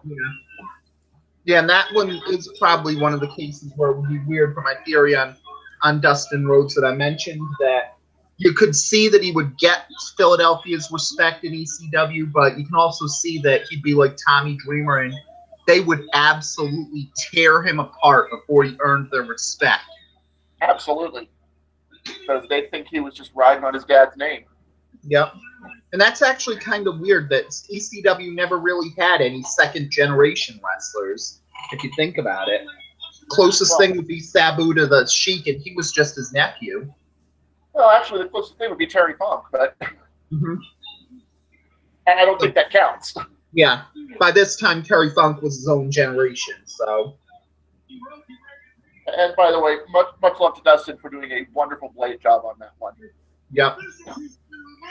He sat back there, Well, you can see right now Dustin's going to have to look to somebody for help. But seriously, ask Arn Anderson? Does he know what he's thinking? Yep.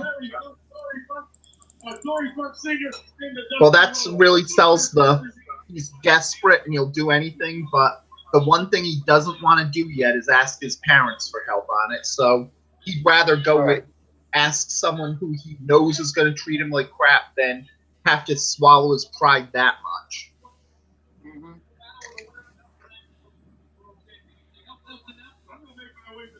I want to see exactly what Terry Funk's up to.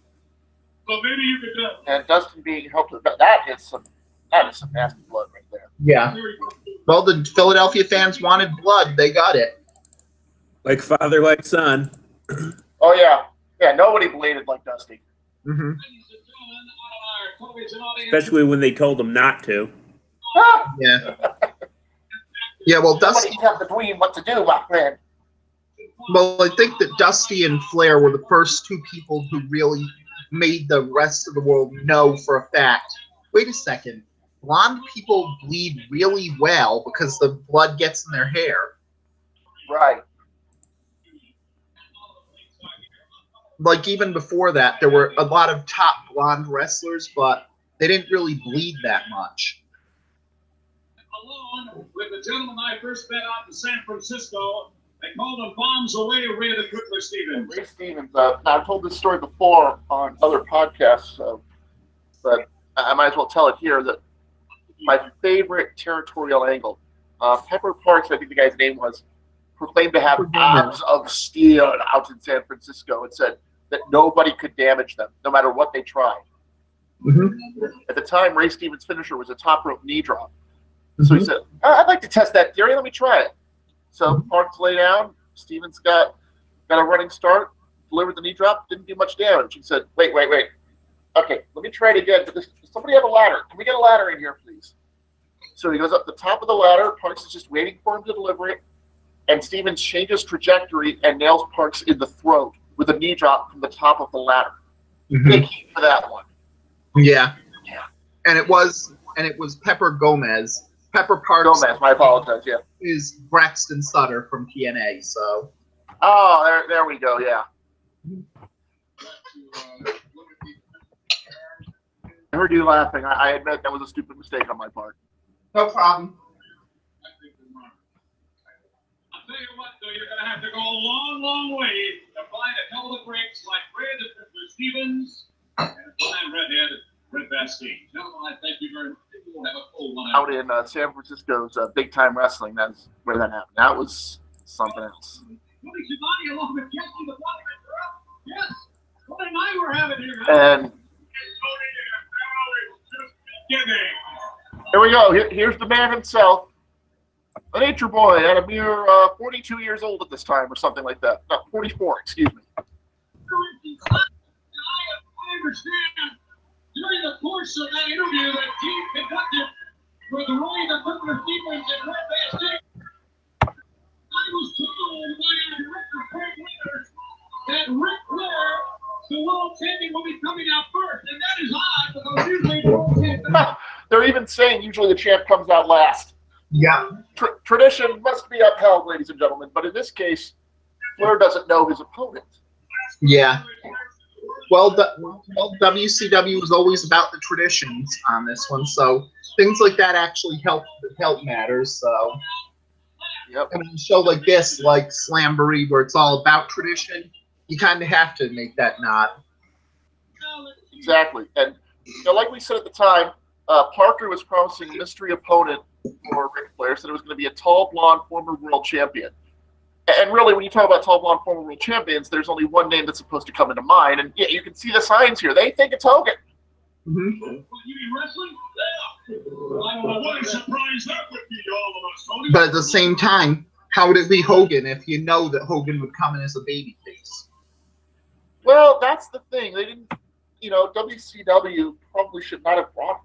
I mean, Hogan was against what WCW stood for. He was always viewed as an outsider or invader. That's why the NWO angle worked so well, because it was Hogan. Yeah. But honestly, it went through on those ones where it was the same thing with, say, Flair himself in kayfabe with the Black Scorpion. He's almost getting hoisted by his own petard here, because if you think of it that way, the Black Scorpion was always supposed to be WCW truly believed they could make the fans believe we got Ultimate Warrior out of his contract and he's coming to WCW. But in kayfabe, that would be Flair trying to make you believe that he did that. So this is. And here you go. Here's Big Barry Windham, and oh boy, that Windham was never a physical specimen to begin with, but he looks like he's kind of been out of shape lately. Well, Windham was always one of those guys where if he truly wanted it, he could have been a huge star.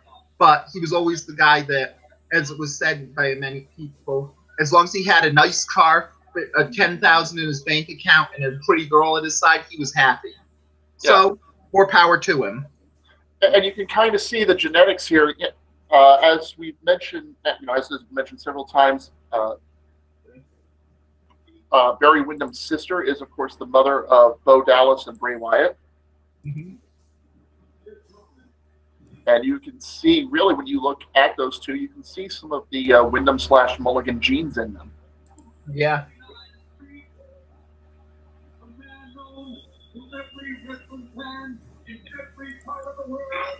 Ladies and gentlemen, what's up, 11-time heavyweight.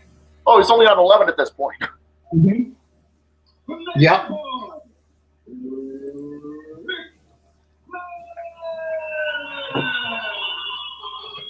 Even in Philadelphia, the guy's crazy over. Yeah. I mean, he's Ric Flair, of course he is. What am I saying? Mm-hmm. Yeah, well, it's one of those where you know that if ECW had Flair, they would have been perfectly fine. And that would be another EWR diary that I'm just throwing the wolves out here, people. Oh, man. That would have been interesting just because part of ECW early on was that Shane Douglas was always calling out Ric Flair. Yeah. What if Flair answered once? Yeah. Oh, that would have been amazing. Yeah.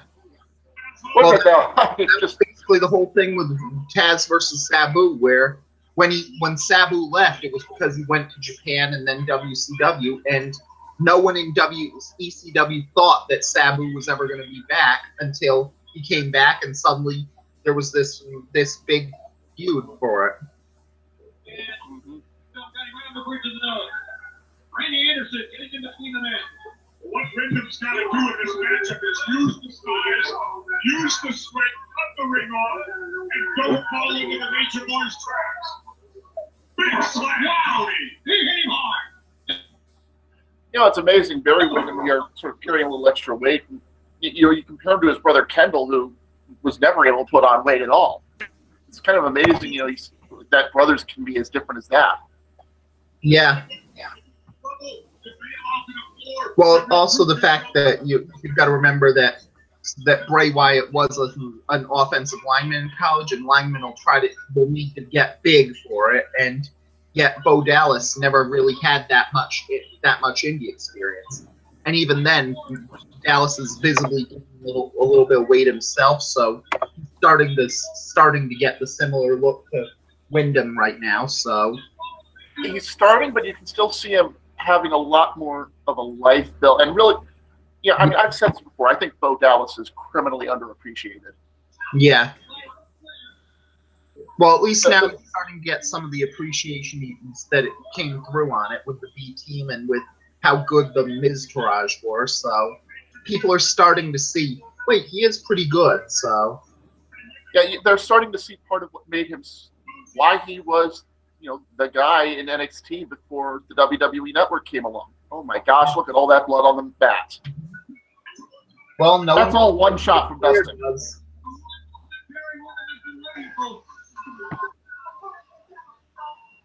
And now, Ric Flair leads halfway up and drives it a fist. You know what shows me how determined Barry Windham is for this matchup, Tony Schiavone?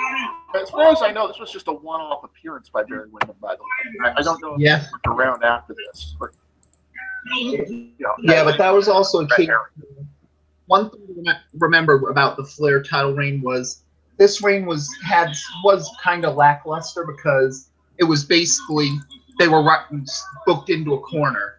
They truly believed it was going to be Vader versus Sid Vicious at Starrcade '93. Sid Vicious wins the big one and becomes the star on it, but then the incident in the UK between him and Arn Anderson meant that they had to fire him for it, and so Ric Flair was the plan B trying to get out of it because they had so much of Sid Vicious as the WCW champion in the can at the time, and they had no use for it. So this was basically just spinning their wheels until Hogan came in. Yeah, as we've mentioned several times, the worst thing that ever happened was the Disney tapings, just because they kept everybody sort of boxed in for a long time. Yeah, and the worst part of it was that even if there was some slight tapings freeze for it, that there wouldn't be as big a problem. Look at NXT, for example, where they tape about a month of shows in one go, and no one has that much of a problem there. Sometimes after years and years. But part of that is that they rotate people in and out so much that there's always an ability to have a plan B because they've got so many irons in the fire. Yeah, and it's also the fact that NXT has gotten what the national scene hasn't really gotten that much of the biggest answer for wrestling fans. How can we miss you if you won't go away? But the other comparison is that Disney would often take like 2-3 months in advance, not just 1 month. Yeah. So that was the big difference, was the amount of time. You can get away with being 3-4 hours ahead of schedule. You can't get away with being 12 or 15 hours ahead of schedule the way that WCW was. Yeah. Plus, NXT also does well because they manage to do the big thing there where if they have a big debut, if they have a title change, they say, we know you're going to do it, so we're going to announce it now that this is happening. So we're not even going to pretend that it's pretend here. We'll say it now so you don't spoil it. Well, I mean, the WWE, WWF has had a long history of when the World Championship changes hands on a taped show, they say, this is going to happen. Because, and that's part of that is, you would expect somebody to do that. You'd expect someone to say, hey, our world title just changed hands. This is huge news, and we don't care if it's, for a taped show. We have to report it. Yeah. And they also go with the case that WWF nearly got killed when they tried spoilers on it, where one very famous one was a 1988 WWF The Magazine that came out just barely at WrestleMania time and may have come out just before or just after, which said WWF World Champion Randy Savage. And when they were pointed to it, Vince McMahon said, if you gave this to us 2 weeks before, you would have had a huge story, but now you've got nothing. And because of the press time on it, you knew that if that didn't come out or came out one day beforehand, that would have been big. And they couldn't have done that without them knowing this change was happening. Oh yeah, another big thing about the tapings, and this actually sort of ties into the show we're watching now, or at least another iteration of it. Next year's or the next Starrcade is when you had the end of the Nasty Boys' negative 18-day title reign. Yeah, I thought that was the Freebirds who had the negative title reign. I thought they might have also had one, but I don't think it was negative 18 days. Oh, okay. Yeah, and that was one we had already mentioned the problem with the big gold belt at the beginning of the show, John. So. Okay. Mm-hmm. And with basically WCW and the NWA having a staring contest, and oh my gosh, the more you read about WCW, the more you wonder how they ever made money. Yeah. Well, honestly, WCW was one of those things where they probably would have been better off if they didn't make money, because if they didn't make money, they were a tax write-off, and businesses always can use a tax write-off or two. But once they started making money, then they were a big part of it. They lost their tax write-off, and suddenly people like Time Warner or AOL could say, why are we running a wrestling promotion? Yeah, this was basically Ted Turner's, toy for lack of a better term, for a long time. Yeah. And he was willing to pay the tax write-off for it. He's willing to take the losses. Mm-hmm. Plus, he wanted to be in the wrestling business. Yeah. Yeah. The only difference is the losses for WCW near the end got to be $1.5 million per week. Yeah. But it also is, very similar to NXT, where they knew that what they gave the Turner networks, 3 hours to 5 hours good TV ratings every week on it, was perfectly worth every penny that WCW was losing.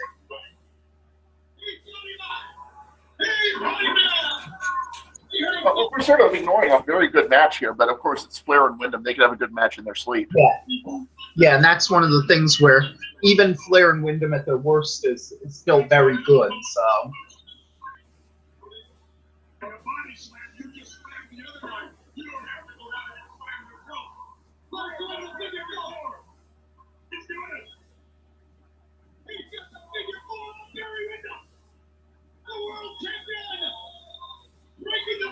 Given how much Ric Flair used this move, you'd think it would be more protected than it is. Now that how often did Ric Flair have to apply it a second, third, fourth time in his matches? Yeah. Seemingly all of them. Yeah, but at least it works on those ones, because if you think of it as he's using it to weaken up people to the point there, okay, you may get out the first time, you might get out the second time. You don't have a prayer of getting out the third or fourth time. It's basically the only one who managed to use a submission hold like you'd use a finisher in the modern day WWE style of kick out of finishers. And I do think there is too much kicking out of finishers in the WWE nowadays. Yeah. It's kind of weird, but that's part of the influence of Japan. Yeah. And the influence of the indie scene, where kicking out of finishers was just the thing in the 2000s, and people decided you kicked out of a finisher 2 or 3 times, it must be a good match. Yeah, but there's got to be some story behind it. There's got to be some thinking behind that. Like, hey, Ric Flair went to the top rope and he didn't get slammed off. I think that's worth noting. Yep.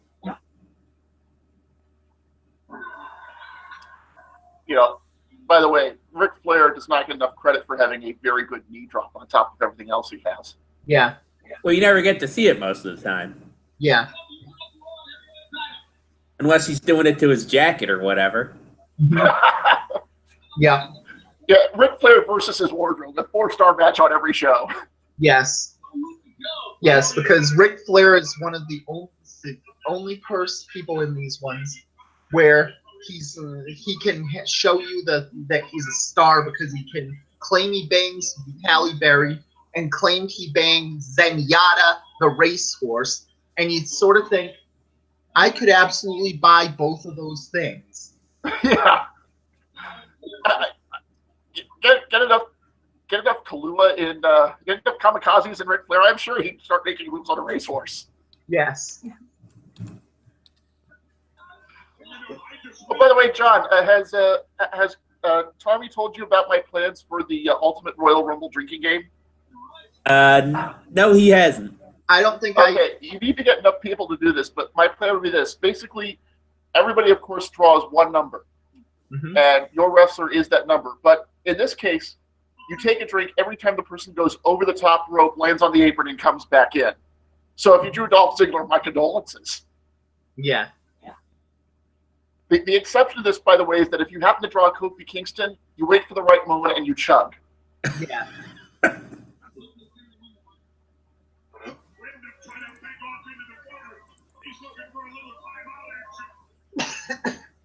So for those who play at home, try that sometime. Get like an old Royal Rumble out, get a bunch of guys, get some drinks.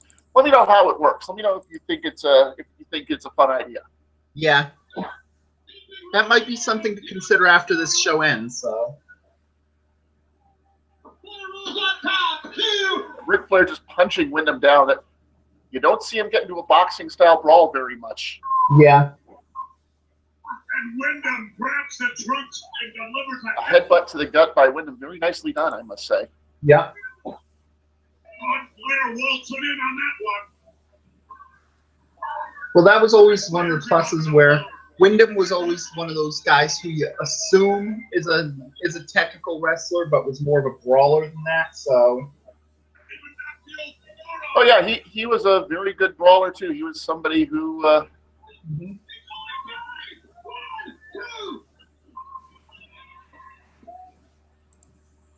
I always get a kick, by the way, out of the referee noticing cheating and physically stopping it. Yeah. The abdominal stretch, of course, is the perfect hold for doing something like that. Fans will always love it when the referee sees the hand on the ropes and kicks it away. Here we go. Flair flip. Opposite corner. And that's why Flair usually got dragged off the top rope. That was not a very good crossbody, all things considered. Yeah.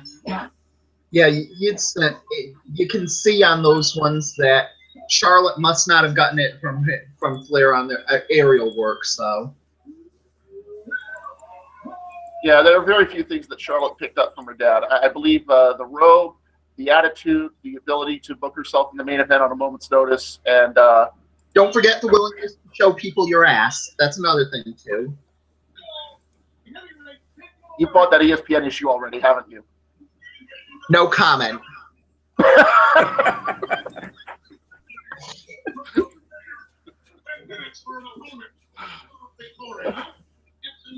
And no, I did not buy the Ric Flair ESPN the magazine issue. Oh dear me, no. Hey, it is the body issue, so it's possible to have someone who looks like they are melting in this.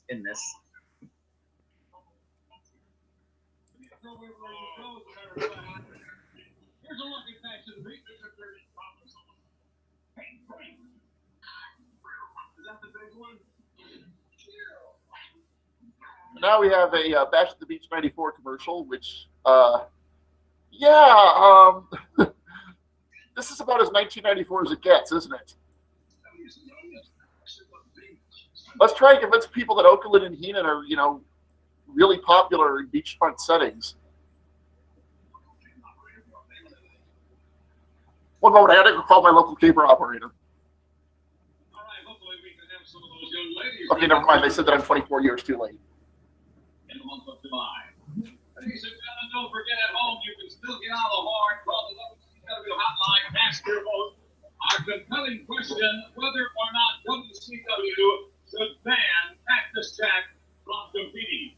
Vote yes, vote no. You can hear the response of this crowd here in Philly. 1-900-909. I'll tell you this right now. You can kind of see where some of the Billionaire Ted sketches came from, just looking at some of the things that, Gene Okerlund always talking about the hotline. Hogan and Savage were, times where it was also the fact that you forget that it's important that Gene Okerlund had a big share in the WCW hotline, and that's why he always talked about it. Right. But what I mean, it's one of these weird things because on the surface, the Billionaire Ted sketches were not a bad idea. Show the other side as being old and your side as being hip and new. Yeah. The problem is that Vince McMahon, being Vince McMahon, lost the plot somewhere. Yeah. Yeah, and he tried to go too hard on these things, but really, on paper, as you said, there's nothing wrong with just saying they're the old dinosaurs, we're the new hip guys. But even that was bound to fail once you had. Nope, we just got Diesel and Razor Ramon, two of the youngest and hippest guys you have. Tough shit. Yeah, I think the part where the wheels started coming off on that was when when the skits started going after Ted and instead of like Hogan and Savage. Yeah. Right. There were some times where it was genuinely hilarious. Like at one point, Hogan says, "Dude, it's free TV. I never lose on free TV." And so WCW the next week had him lose to Ric Flair. Yeah. Then the sketch said, okay, I've done my loss. Leave me alone. Next week, he lost to Arn Anderson after Sensational Sherry hit him over the head with a high heel. This led to the Billionaire Ted sketch where Hogan is bragging that nothing could beat him, then he runs off screaming in fear when somebody brandishes a lady's shoe. I mean, that's just brilliant commentary right there. Well, considering how Hogan feels about people of other races, he may be afraid of La Chancla hitting him. Oh, my goodness. Let's just move on. And this weekend for Slamboree here in Philadelphia, a man that is going to be part of the upcoming match as a guest official is standing by right now. Let's hear from former Philadelphia Flyer great Dave the Hammer Schultz. Dave Schultz, part of the Broad Street Bully Corporation, a group of players. Do you remember that episode of The Simpsons that made fun of the Devil and Daniel Webster, where like, the entire Philadelphia Flyers starting lineup was on the jury in hell? Yeah, I remember that. Yeah, there's a reason for it. You're kind of seeing the Flyers in the 70s. You know, if they didn't win the game, they'd win the fight. They were that kind of group. Yeah, they were the right team for Philadelphia's hockey team. So. Absolutely. But at the same time, there's why in the bloody hell are you bringing this dude out here, even for a match that's supposed to be hardcore? Like, it's not like they were a memorable team, but they weren't so memorable that you would go for that one. Like, for instance... Well, two reasons. One, it's Philadelphia, so he's going to get the local hero pop. Yeah. And the other thing is, actually, I think it helps that it's a hardcore match. Hardcore matches are a lot easier to have special referees for because you just tell them, okay, we're going to beat the piss out of each other. When somebody covers, drop down and count to 3. That's all you got to do. Yeah.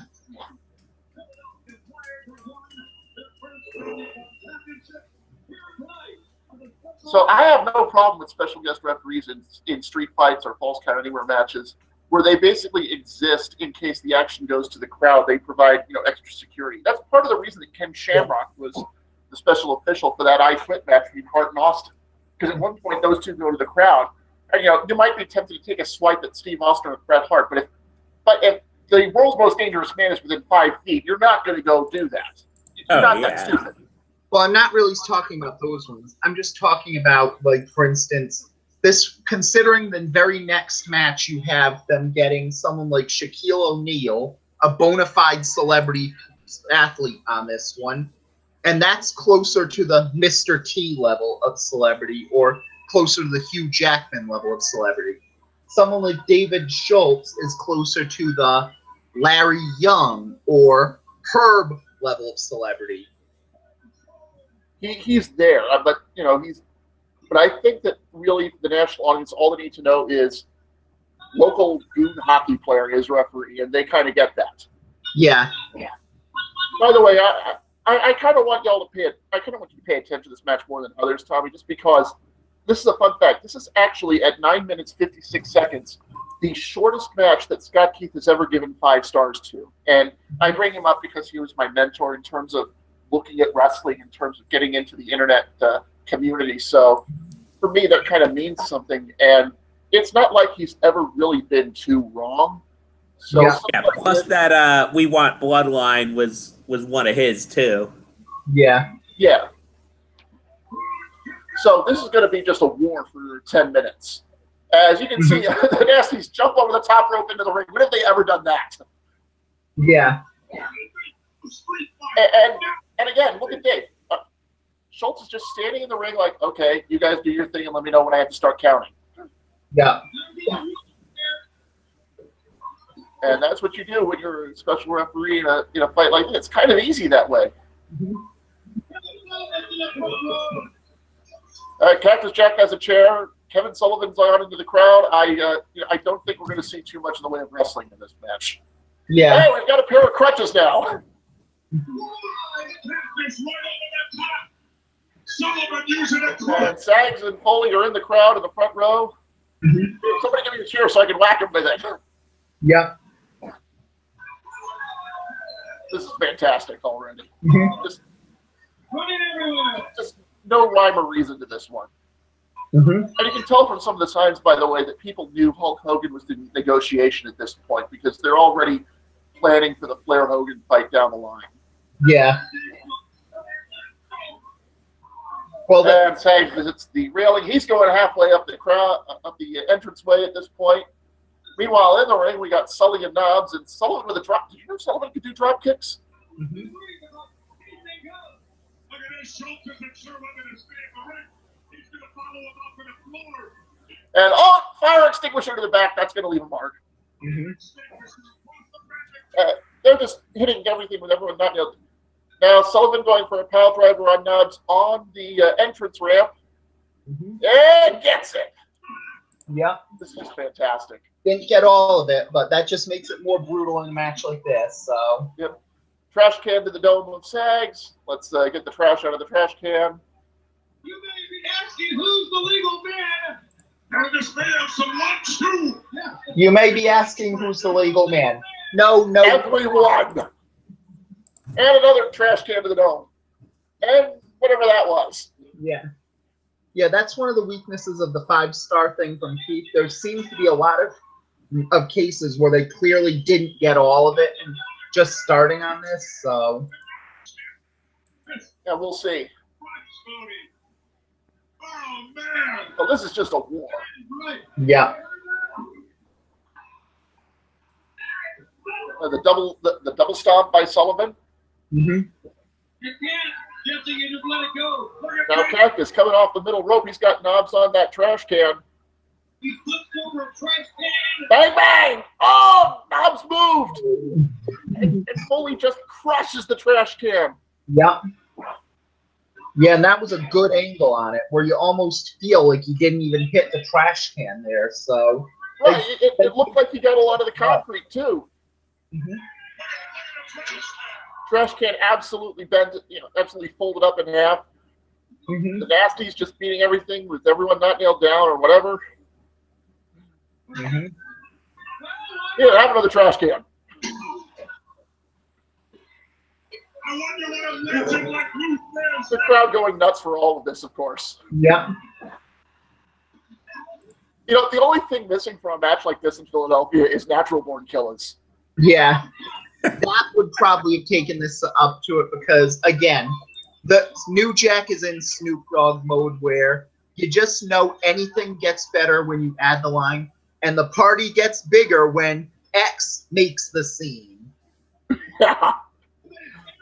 We got another chair introduced by Foley because why the hell not? Knobs picks it up. Oh, there's another concussion for you. Yeah. And Sullivan throws the chair. By the way, I'll tell you right now, I worked a show with Kevin Sullivan about 1 or 2 months ago. He can throw that chair still pinpoint accuracy. It's amazing. Yeah. They're just ripping each other apart on the stage. A couple of home run swings with the trash can. Another one to Sullivan. We're about 3 minutes in. Knobs looks like he's been through the wars. Yeah. Yeah, we're 3 minutes in, and Knobs looks like he just cut a promo in 2010. Oh, man. And Cactus clothesline back into the ring. I kind of like this ramp. I mean, you can't have it for every show, but I kind of enjoy it. Yeah. And Cactus is bleeding because, of course, he is. Mm-hmm. Yeah. Still. Big leg drop by Cactus. Wait, and we have a table. Sags has found a table. Yeah. With matches like this, Ventura's saying, I wonder what Lou Thez is thinking on this one. How much would you pay for just a camera of Thez watching this match? Well, let's be fair here. I'm sure that Lou Thez had his share of matches with the Sheik. Yes.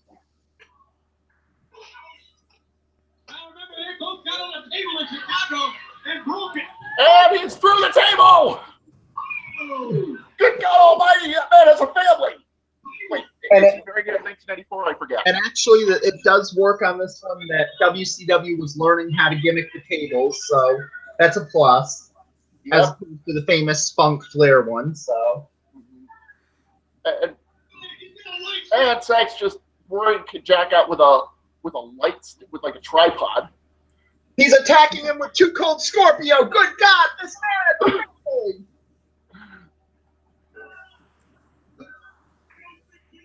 By the way, in case you're wondering, Two Cold Scorpio was in the last Nova Pro show. I told him that all of you would be asking if the thing Bully said in his book was true. He just sort of laughed off the question. Yeah.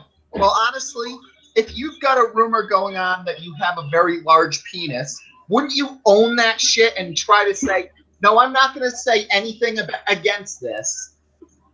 I don't know. And while we're discussing locker room talent, we're ignoring what is an amazing brawl here. Just nonstop action. Nobody's rested in this entire thing. Nobody's taking time off. Yeah. They're just all over the place here. It's amazing. Yeah. This is one of the pluses where if you're going to have a shorter match like this that gets high rankings, it's like Goldberg versus Lesnar, where make sure that they're throwing bomb after bomb after bomb after bomb. Yep. Trash can lid several times off of Jack's head, because why not? Just wow. This is nasty. Yeah. And Sullivan gives Sags a couple of receipts. Mm-hmm. Schultz is just there to make sure none of the fans interfere. Yeah.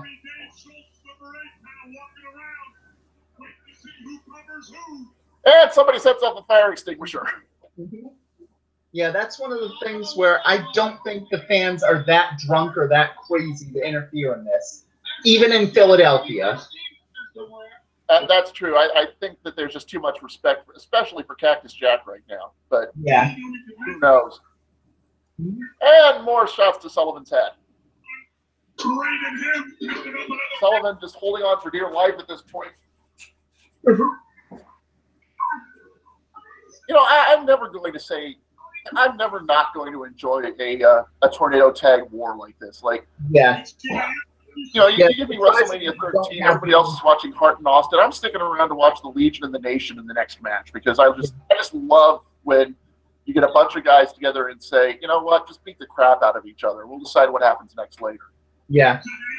Yeah, and it's surprising they don't do more tornado tag matches on a national scene on it, because they're always so exciting. Yeah, they're so much fun. Yeah. I mean, they're also matches that have to be kind of short, because yeah, you know, the longer it goes on, the more you realize they run out of ideas. And also, you know, it's a match where nobody gets any rest, and you just can't keep up that suspension of disbelief very long, especially since, you know, we've seen real fights. You can't really go 15 minutes straight of pounding. Yeah.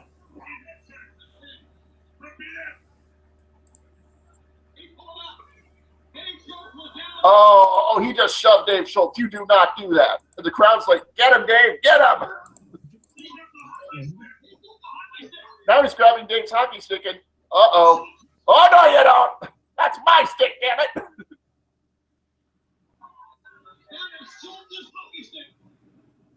And we got a war going on here. We got the Dean Ambrose punches going on. There, eat my stick.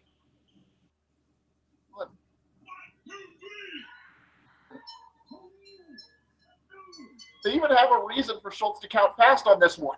Yeah.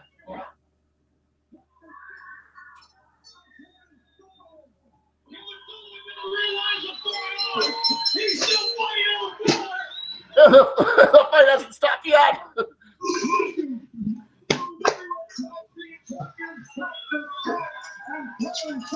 In fact, the fight hasn't stopped in the ring either. Tony, Commissioner Nick Bockwell's going to have to make a ruling on this one, because I can't understand.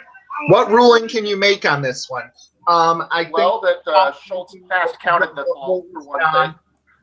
1 second.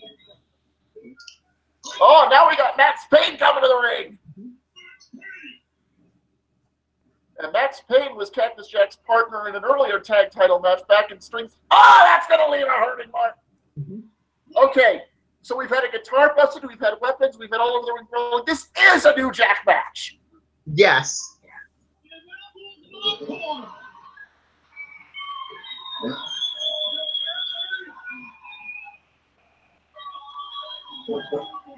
Everybody gets what they deserve. Won his first championship in WCW. Sachs is still knocked out the center of the ring. Now everybody gathering around Knobbs, just sort of chasing him to the back very slowly. And, oh, here comes Dave Sullivan, too. Everybody's going to get even. Yep. And that was honestly one of the problems where you could have had so much on this one to add to the mix, but they throw in EVAD, which is always an issue there. So, well, that's okay because all they had to do was get even for being injured by the Nasty Boys. It was originally going to be the Sullivan brothers against the Nasty Boys, but Dave got injured and Cactus Jack was the replacement. yeah. So, this was everybody getting even with the Nasty Boys. There's nothing wrong with that. Okay, makes sense there. So now that you've seen it, what do you think? Let's go back to replay. It was very good. I'm not sure if it's 5 stars because of a few mistakes on it, but it was a very high 4.75. So yeah, that was it was very energetic. It was it was very stiff. Just everybody hit their notes just right. Yeah, it was still a very good match, but really when it gets to 4.75 or 5, it's just a judgment call. So. That one's got to rate up there, Schiavone, with one of the wildest matches I've ever seen. And Ventura calling it one of the wildest matches he's ever seen. Hey, you and me both, brother. It's still out, and the party is over. Are you seeing right there? Are you see Sachs playing into the ring? Just an incredible war. I'm glad I got to see it. Yeah. Everybody gets even. This was just the perfect blow off, and I wouldn't blame them if they had made that the main event of the night. But yeah. No, I'm in Philadelphia. You have no sympathy for Nothing. It's sensitivity training. Fans, we remind you to be a part. you heard us talking about it, John. What did you think about this? Is this something you want to go out and see sometime? Oh yeah, absolutely. I mean, I've heard so many great things about this match. It just like, I mean, if you had New Jack, you probably would have had to give it 6 stars. Yeah. Yeah, of course, at this point, New Jack is in Smoky Mountain Wrestling, taking part in one of the most audacious gimmicks ever. Have you heard about what the gangsters were in Smoky Mountain Wrestling, by the way? I have not. Okay, so they were Mustafa would come to the ring eating a watermelon. New Jack was always playing up that he wanted the white women. Because of affirmative action, they only had to cover their opponents for a 2 count. This was basically Jim Cornette getting every racial stereotype in the universe out of the system at once. In Tennessee, mind you. Oh, boy. Just insanity. You'll go after the title has been decided in the center of the ring, like you said, like State said he wanted to. We still got a problem in the middle of the ring right now. That is Jerry Sachs, just bleeding profusely all over the place. And yeah, Sachs lost a lot of blood from this one. You can see it on the map here. Yeah. In fact, this is part of why the Nasty Boys would soon turn face, because of the respect they got from a match like this. And that's why, Dustin went out and hired them as part of the War Games match later on. Yeah. And honestly, that's kind of interesting on it, where we don't have it that many wrestler turns babyface solely because of the respect they got from an amazing match in this era. And considering that this era is so focused on work rate and how good you are, that's almost surprising.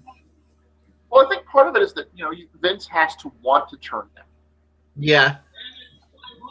That's sort of the problem, is that, you've had a lot of instances where the fans applaud great effort, but it's never followed up on. Yeah. Yeah.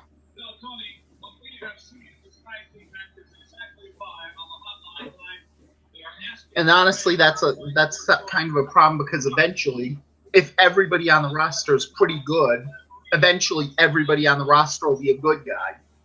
And that's just kind of boring. Yeah. On the other hand, that was kind of what ECW did, so who Yeah. knows? folks at home, like this great crowd here in Philadelphia, have an opinion. Yeah, on the hotline, they're asking if Cactus Jack should be banned from wrestling. Dude, he's one of your champions now. What are you talking about? And I would imagine about 45 minutes on the hotline right here live, Colonel Parker and his stud stable. Which well, who knows with these guys? Yeah. Well, I think that was basically the case where it seems more like it was. We're thinking Cactus Jack may not want him to come back. Should we keep him or not? Yes. Members of the WCW Hall of Fame, they're my guests at this time. Former NWA champion Luthez. Lou, come on in. I could not believe the expression on your face, nor the man that actually gave me my start as a professional wrestling broadcaster. We're being joined now by Luthez and Vern Gagne. And they actually the a lot older than they did before the beginning of this one. It seems like you saw their soul leave their body from this previous match. Vern Gagne hasn't had a soul since 1982. Mm-hmm. And, you know, like I said, Luthez has seen enough of the Sheik to know what he was getting into. Yeah. Yeah.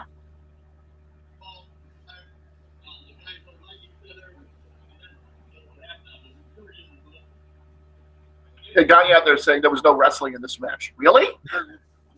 But he also said that they just didn't like each other.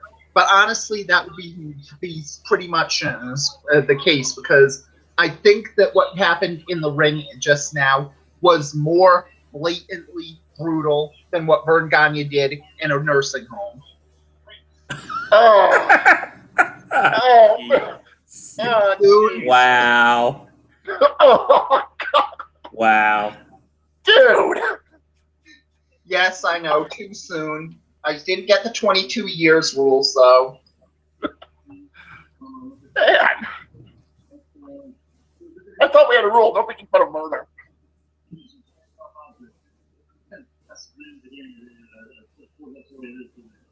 Well, thank you very much. Ladies and gentlemen, if I may But I mean, you can see right now WCW sort of embracing the Philadelphia side of this, which they did an about face from once Hogan came on and he brought the kids with him. But there should be enough room for both of them in wrestling, I think. You know what I mean? Yeah, I can see where you're coming from there. Anyway, we have one more match to go, and it is Sting against Vader. And the only story you need to know about this is that it's Sting against Vader. Vader. Do you really need anything else? I'm sorry, what was that? I said, do you really need anything else with the Sting versus Vader match?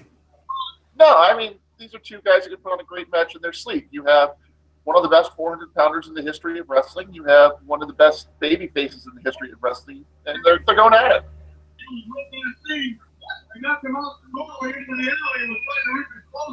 They didn't even need to do one of those mini movies for this match either, huh? No, thank God. Yeah. The trilogy of error. The Cheatham trilogy. Yeah. Well, the worst part of it was that if you're trying to make plans to make a storyline, you could do a lot worse on it. So it's yeah, but I mean, Cheatham and Hornswoggle are just proof that in U.S. wrestling, adding a midget does not make things better. Yeah.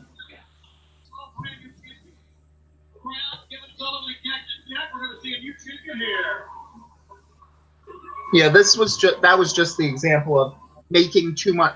They had too much money and wanted to spend it when you could just have Vader attack Sting. Sting vows revenge. Boom. You've gotten a white hot. Yeah, exactly. I can kind of understand you want to build up, spin the wheel, make the deal for the first one because it's the first time it's ever been used. And Yeah. obviously you want to make good use of Jake the Snake Roberts' promo skills, but after that, like, what are you doing, man? Yeah. Yeah, especially since you didn't have to do much for Sid Vicious and Vader because they were the masters of the power bomb for a reason. They both used the power bomb. And Yeah. and you could do more to say, we got Davey Boy Smith, and then you have him for videos, so. As we mentioned before, this is for the WCW International Championship, which is kind of on the level of the World Championship, but not really, but yes, but no. So it's basically the universal. It only happened thanks to WCW. Yep. I mean, any other company on Earth would have had a unification match by now and just used that big gold belt for the world title. It did not occur to WCW to do that until Hogan came along. Mm-hmm.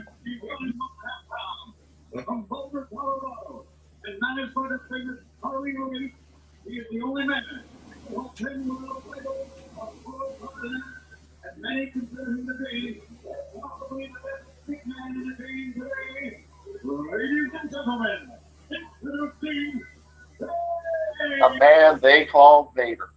Mm-hmm. Does not get any better than that when it comes to 400-pounders.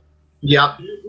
Well, Andre the Giant was technically a super heavyweight too, but I mean, it's either Andre or Vader as far as the best 400-plus pounder. Where would you go with that one? Well, it also depends on what you value in wrestling as well, because Andre didn't do a lot of moves, but he didn't have to. Vader didn't have to do a lot of moves, but he could still do them. So yeah. Plus, you've also got to figure how inspirational each of them were and how influential they were. Because Andre was inspirational, but no one can be 7'4", 500 pounds and move like Andre did. That's just not possible. But right. every shindy in the world, every small-time indie, has one 400-pound guy who thinks, well, Vader did a moonsault, I can do a moonsault, I should be a wrestler. And that's the only move they can do. Which is too bad because, Vader was so much more than that moonsault. He knew so much about timing. He understood, the ring, the flow of a story. Yeah. He could move quickly even on his feet. Yeah. It's almost disappointing that WWE didn't do much with him when he was there because on paper, he was the exact thing that WWF should have been dreaming of. Heck, Yokozuna could best be considered the homeless man's Vader, and they got 9 months of a great monster champion out of Yokozuna. So the sky should have been the limit for Vader in WWF. Yeah, part of the problem with that is that Vader didn't really stand up for himself much in the locker room. There were stories that when the Clique tried to haze him, he didn't react very well to it. And Vince kind of looked at it, gave him a side glance, didn't want to go all the way with him. Yeah.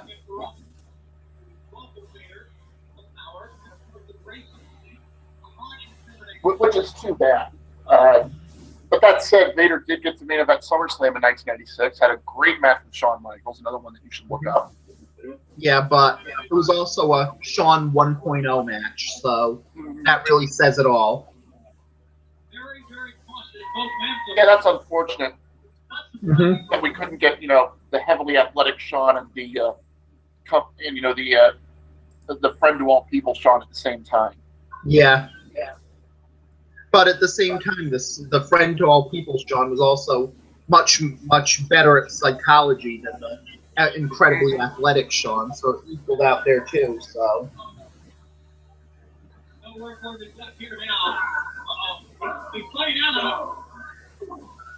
And here's just the thing that Vader did so well: corner you, and those shots he delivered were just nasty.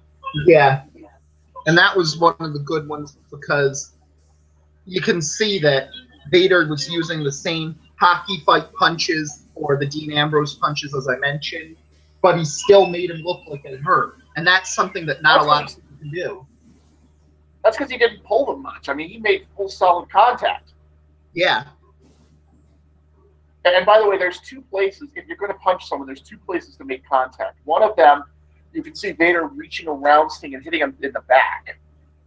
And that's not very many people have the size to do that. But if you're in a standard wrestling punch, you want to hit the guy, and I hate to break this story, but you want to hit the guy basically at the base of the neck where the neck meets the shoulder. Yeah. Because there's a lot of give in that part. There's a lot of muscle in that part that can absorb the blow. And if you watch, if you watch a punch exchange, that tends to be where they get hit, and that allows you to hit as a lot harder than if you were aiming for the head, because you don't have Skull to run into. Mm-hmm. Later that year, Sting returned to favor, winning the Cable Award. That was in December over Vader in the final match. It's too bad really that Vader and Hogan didn't have better. You'd think they'd have had a better feud than they did. Yeah.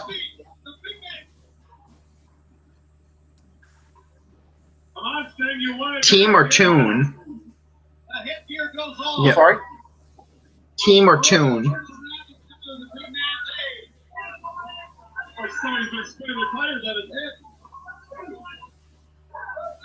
We're only a couple minutes in. Vader's already ripped off the half mask. He must be serious. Yeah.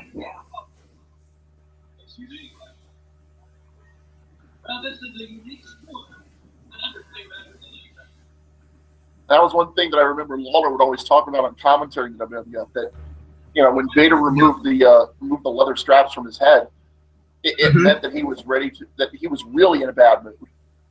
Yeah. I think it was a heck of a move. Oh, it was a heck of a move. It hurt bad. And here they're discussing the psychology. I want to call attention to the announcers again. Sting just gave Vader a vertical suplex, and it did damage to Sting's back because, have you tried lifting 450 pounds over your head? It's not easy. Mm-hmm. And they're discussing whether that was a smart move on the part of Sting to try. Yeah. And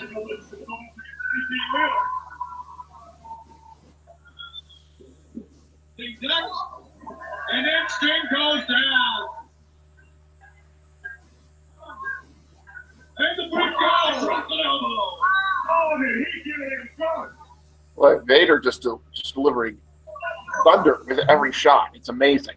Yeah. And I realize that's what he does. I realize that was part of Vader's appeal. But you don't think about it too much, and then you see him, and it's not just his rights and lefts that are stiff. It's everything. Mm-hmm. Oh, absolutely. I think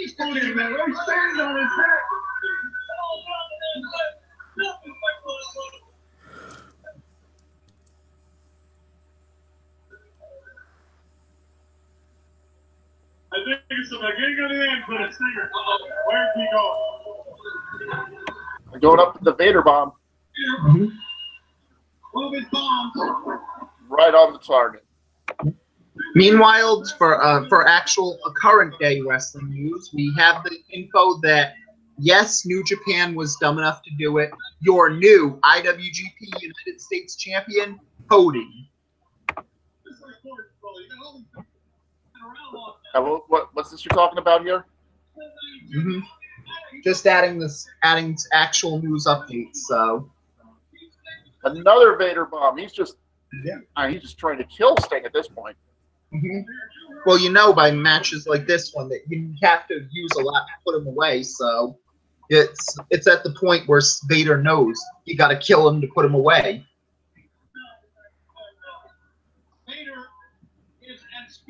That's true, yeah. And that's another plus on these ones that have had a lot of matches in the same thing. It slowly gets more and more and more build. And that was probably Vader's Japanese influences there, where you had that all Japan style that was so big in the 90s, where it's, okay, I can beat you this time, gotta beat you this time, can beat you this time, I need to do something else and something else and something else, and now I've got to drop you on your head. Yeah, and the other thing is, and it's not just that, but if you have two guys that are very familiar with each other, it adds to the psychological story being told if, you see them have to change things up, or if things that worked in earlier matches didn't work here. And for a latter-day example, think about the Raw match that CM Punk and John Cena had just before WrestleMania 29, or as I like to call it, the real WrestleMania 29 main event. Yeah. Where both guys delivered all of their stuff, and they each knew each other, and it came to the point where Cena had to bust out a Hurricane Rana, Punk had to bust out a pile driver. They were doing things that you didn't know they had in them, because they had been in such classic matches that everyone knew what they were capable of. Yeah, and that was also the case where that match went to the point where you honestly felt that nothing short of the Nexus coming back and attacking was the first time they formed was going to fix that match and make it end. So Right. It just like, what's going to be the finish? You had no idea what was going to end it because it just. And it wasn't even a match that went on too long. You know, it was one of these things where you knew they were building to something. You knew they were getting somewhere. You were just waiting for what was going to be the secret, what was going to be the twist. And the twist was John Cena did a Hurricane Rana that nobody thought he had in him. And that put Punk off guard enough to land the finish and get the win. Yep. That'll put a wrestling ring around the court. Well, no one uses it. And Vader here applying a very unorthodox leg lock. But a very useful one at that. And this is something I've never really seen before. Yeah, and it's actually kind of interesting that you'd have someone like Vader could even do some leg locks on that, because you don't usually see monsters being able to do submission work. And that's part of what made Vader so great. Yep. You can't keep that man down. Thing hasn't been up. Thing has been down. He is hurt. Up now. Want to get Vader back to the percussion type of maneuver. Are those triplets? Or that's three feet they're going back? I don't believe this. Out of nowhere. He dropped the big man. Sting was one of the best at getting these flurries and not making it look artificial. Look at him. Not really a fan of that elbow drop. I don't think Vader was ready to take it. He took it off of the hip. That's the danger when you're going in like that. Yeah.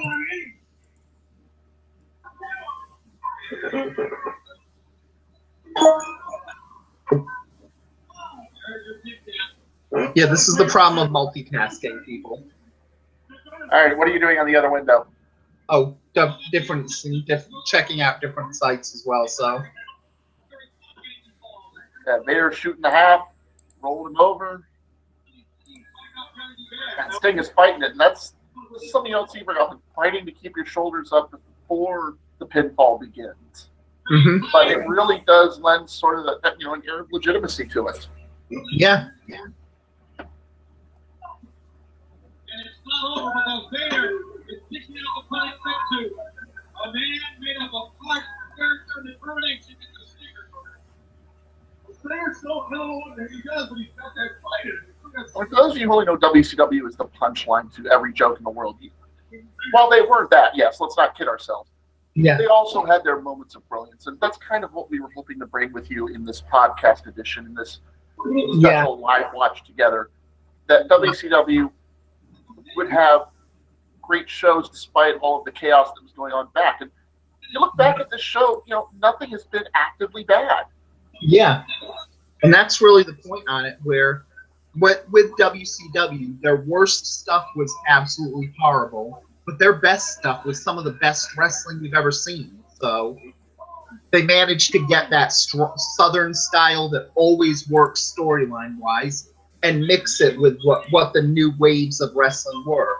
They were able to get international talent when WWE still thought that putting a mask on a white guy and pretending he's Japanese was a big deal with a signing. They were able to, they managed to make the modern style pro wrestling. Heck, basically everything you see now is the WCW mid-card style of pro wrestling is everything. It's indie wrestling. It's New Japan. Yeah, it's WWE. When you don't have a story, go out and put on a good match was basically the theme that they had at the time. And it's unfortunate that WCW took this the same way that Vince is taking it, which is, hey, they're putting on good stuff. We don't need to put forth the effort of a story. Yeah. And yes, you do, but it's good to see that they're trying. Yeah. Well, it's also the case that a lot of the stuff that you see in, for example, WWE is people think that the symptom is the cause of it. Like they think, oh, it's a long match, but that must mean it's a good match. We saw from this show that a sub 10-minute sprint was the best match on the card. Yeah. You have things like, oh, they kick out of a lot of finishers. That must mean it's a gut drama. No, it doesn't. That just means that you wasted a finisher for it. Now, that said, sometimes it is the case that having a lot of finishers is a good deal. Yeah. I Right, that can certainly be, but I'm sorry, what was that? I was saying that can certainly be the case, but I think what he's saying in a nutshell is correlation doesn't really imply causation in that regard. Yeah. Exactly. You know, matches that are good, matches that are bad, and you can't really point to any one thing for what makes them good or bad. Yeah. And Harley Race just gave Vader the diving headbutt. Yeah. And we remind you that Harley Race wishes he never created that move. Well, especially after, that's another story. Yeah. And by the way, great finish to that match. Vader misses the moonsault. Sting goes for the cover. Harley tries to break it up with the diving headbutt. He hits Vader by mistake. Sting throws Race out of the ring and hits a flying splash for the pin. Yeah, and Sting gets a really nice bell, which unfortunately is basically all he got because of the fact that it was the international versus world title era. Yeah, this belt meant nothing, even though it was something. I mean, it's still the big gold belt, but boy, golly, there's too much. Just a silly story behind it. It's still a big gold belt. Yeah, it's still pretty and it's still very gold, but it's basically meant not about as much to put your pants up. So. Right, exactly. So that was Slamboree 1994. Just as a recap, Steve Austin over Johnny B. Bad, Terry Funk and Tully Blanchard to a double DQ, Larry Zbyszko over Steven Regal, Dustin Rhodes over Bunkhouse Buck, Ric Flair over Barry Windham, Cactus Jack and Kevin Sullivan over the Nasty Boys, and Sting over Vader. Yeah, and very good use. A very good use of 2.5 hours, I think. Yeah. And the one thing that doesn't make sense in retrospect is why you go with the double DQ for Funk versus Blanchard on the same match as you're going to be going with a huge hardcore match. In retrospect, it does kind of feel like, wait a minute, I know there was rules in this match, but if that is worthy of continuing, but this wasn't, doesn't say much on it. I think part of it is they were trying to establish that Terry Funk still had enough energy to go, and they were going to show that by having him be too out of control. It was supposed to be a friendly exhibition. Yeah. And to be fair, when you look at some of the previous matches that the Nasty Boys had, that Cactus Jack had, you knew that was going to be a Falls Count Anywhere match. In fact, that was kind of Cactus Jack's thing in WCW, is that he was Mr. Falls Count Anywhere.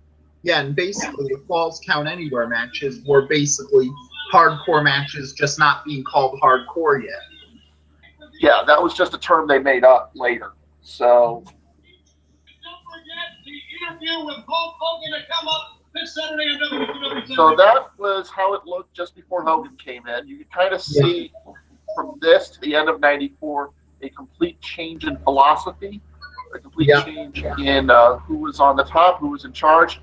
And let's not forget, look at it here. Steve Austin's in a position where he's going to be moved up. Mick Foley's in a position where he's going to be moved up. Dustin Rhodes looks like he's going to be a big deal. Steven Regal is somebody they want to build on. Those are 4 people that the WWF used very well from WCW in building up the Monday Night Wars. Obviously Stone Cold and Mick Foley are big deals. Goldust, everybody says, was the prototype. William Regal was somebody who, when Chris Jericho and when the Radicals came in, suddenly had a fit for him, and he was used a lot to help smooth out the edges of people like Rob Van Dam and Edge. So at the end, you can kind of see really the people who were going to be a big deal down the line. Mm-hmm. And it does make you wonder, if WCW had not gone all in on Hogan, what would history have been? Yeah. Well, that's also the problem, because a lot of these guys were close, but they needed WWF to take them to that next level. Like, you kind of know that Cactus Jack and Steve Austin wouldn't have made it that far without it. Right. Like, the only people who were big names in WCW became big names in WWF that you could say probably would have made it anyway would be Goldust and Triple H. And even Triple H has said that he made it to the next level because of WWF. Right. Was he ever really that big in WCW? He was a No, good not at all. there. He was kind of he had the look of a prospect, but he never really did anything other than just sort of getting there. He was kind of like a William Regal replacement in a way. Yeah. Yeah, basically Triple H in WCW was more like he's the guy who's tearing up AAA that you know is probably going to be a star, but your team just has too good a player at his position, so they had to trade him for someone. Yeah. Do you remember how? Do you remember him before he shortened his name to Triple H? Do you remember the Blue Blood gimmick that he did in like 96, 97? Yep. Yeah. That's basically who he was in WCW, only with a French Canadian twist to it. Mm-hmm. Yeah. And it was basically, it wasn't bad, but it just, it could have been a little bit insane. They could have done more with it, but they didn't need to. Right. It was one of those cases where they had to decide, which of these young guns are we going to push, and they looked at somebody like a Jean-Paul Levesque, which is what he was called in WCW, and they said, we think he can be easily replaced. Let's go with this other hot prospect that we have out of Europe named Alex Wright. Yeah. And to be fair, if Alex Wright hadn't come down with the life scare that he had, maybe he would have been that big deal. Yeah, because he had a lot of the skills on it that were closer to that one, where power wrestling was really out of style in the late 90s as hardcore came up, and being a high flyer, especially being a very handsome high flyer who could do a lot of stuff, is very good. Like, I know our usual third man, Joey, always waxes poetic about Alex Wright, so. Mm-hmm. Well, I want to thank all of you for following along, whether it's live with us or later on. We always like doing this every once in a while. When I'm coming around, that's going to be a fun little watch. I'm going to talk to you a little bit of history, talk to you a little bit about the show that's going on. I hope to do more of this because I really do enjoy talking about these old shows. Yeah, and it gives us a chance to show we actually know what we're talking about, so that's always a plus, too. All right. Any last words, guys? Nope. Just see us on Thursdays, so. All right. Well, thank you all for having me, and I'll keep you updated. Maybe some other weekend I'll be able to stop by. We'll do another director's commentary on one of these things because I really do enjoy doing them. Exactly, and we enjoy having you. Sounds good. Yep. Until then, see you Thursday. See you Thursday.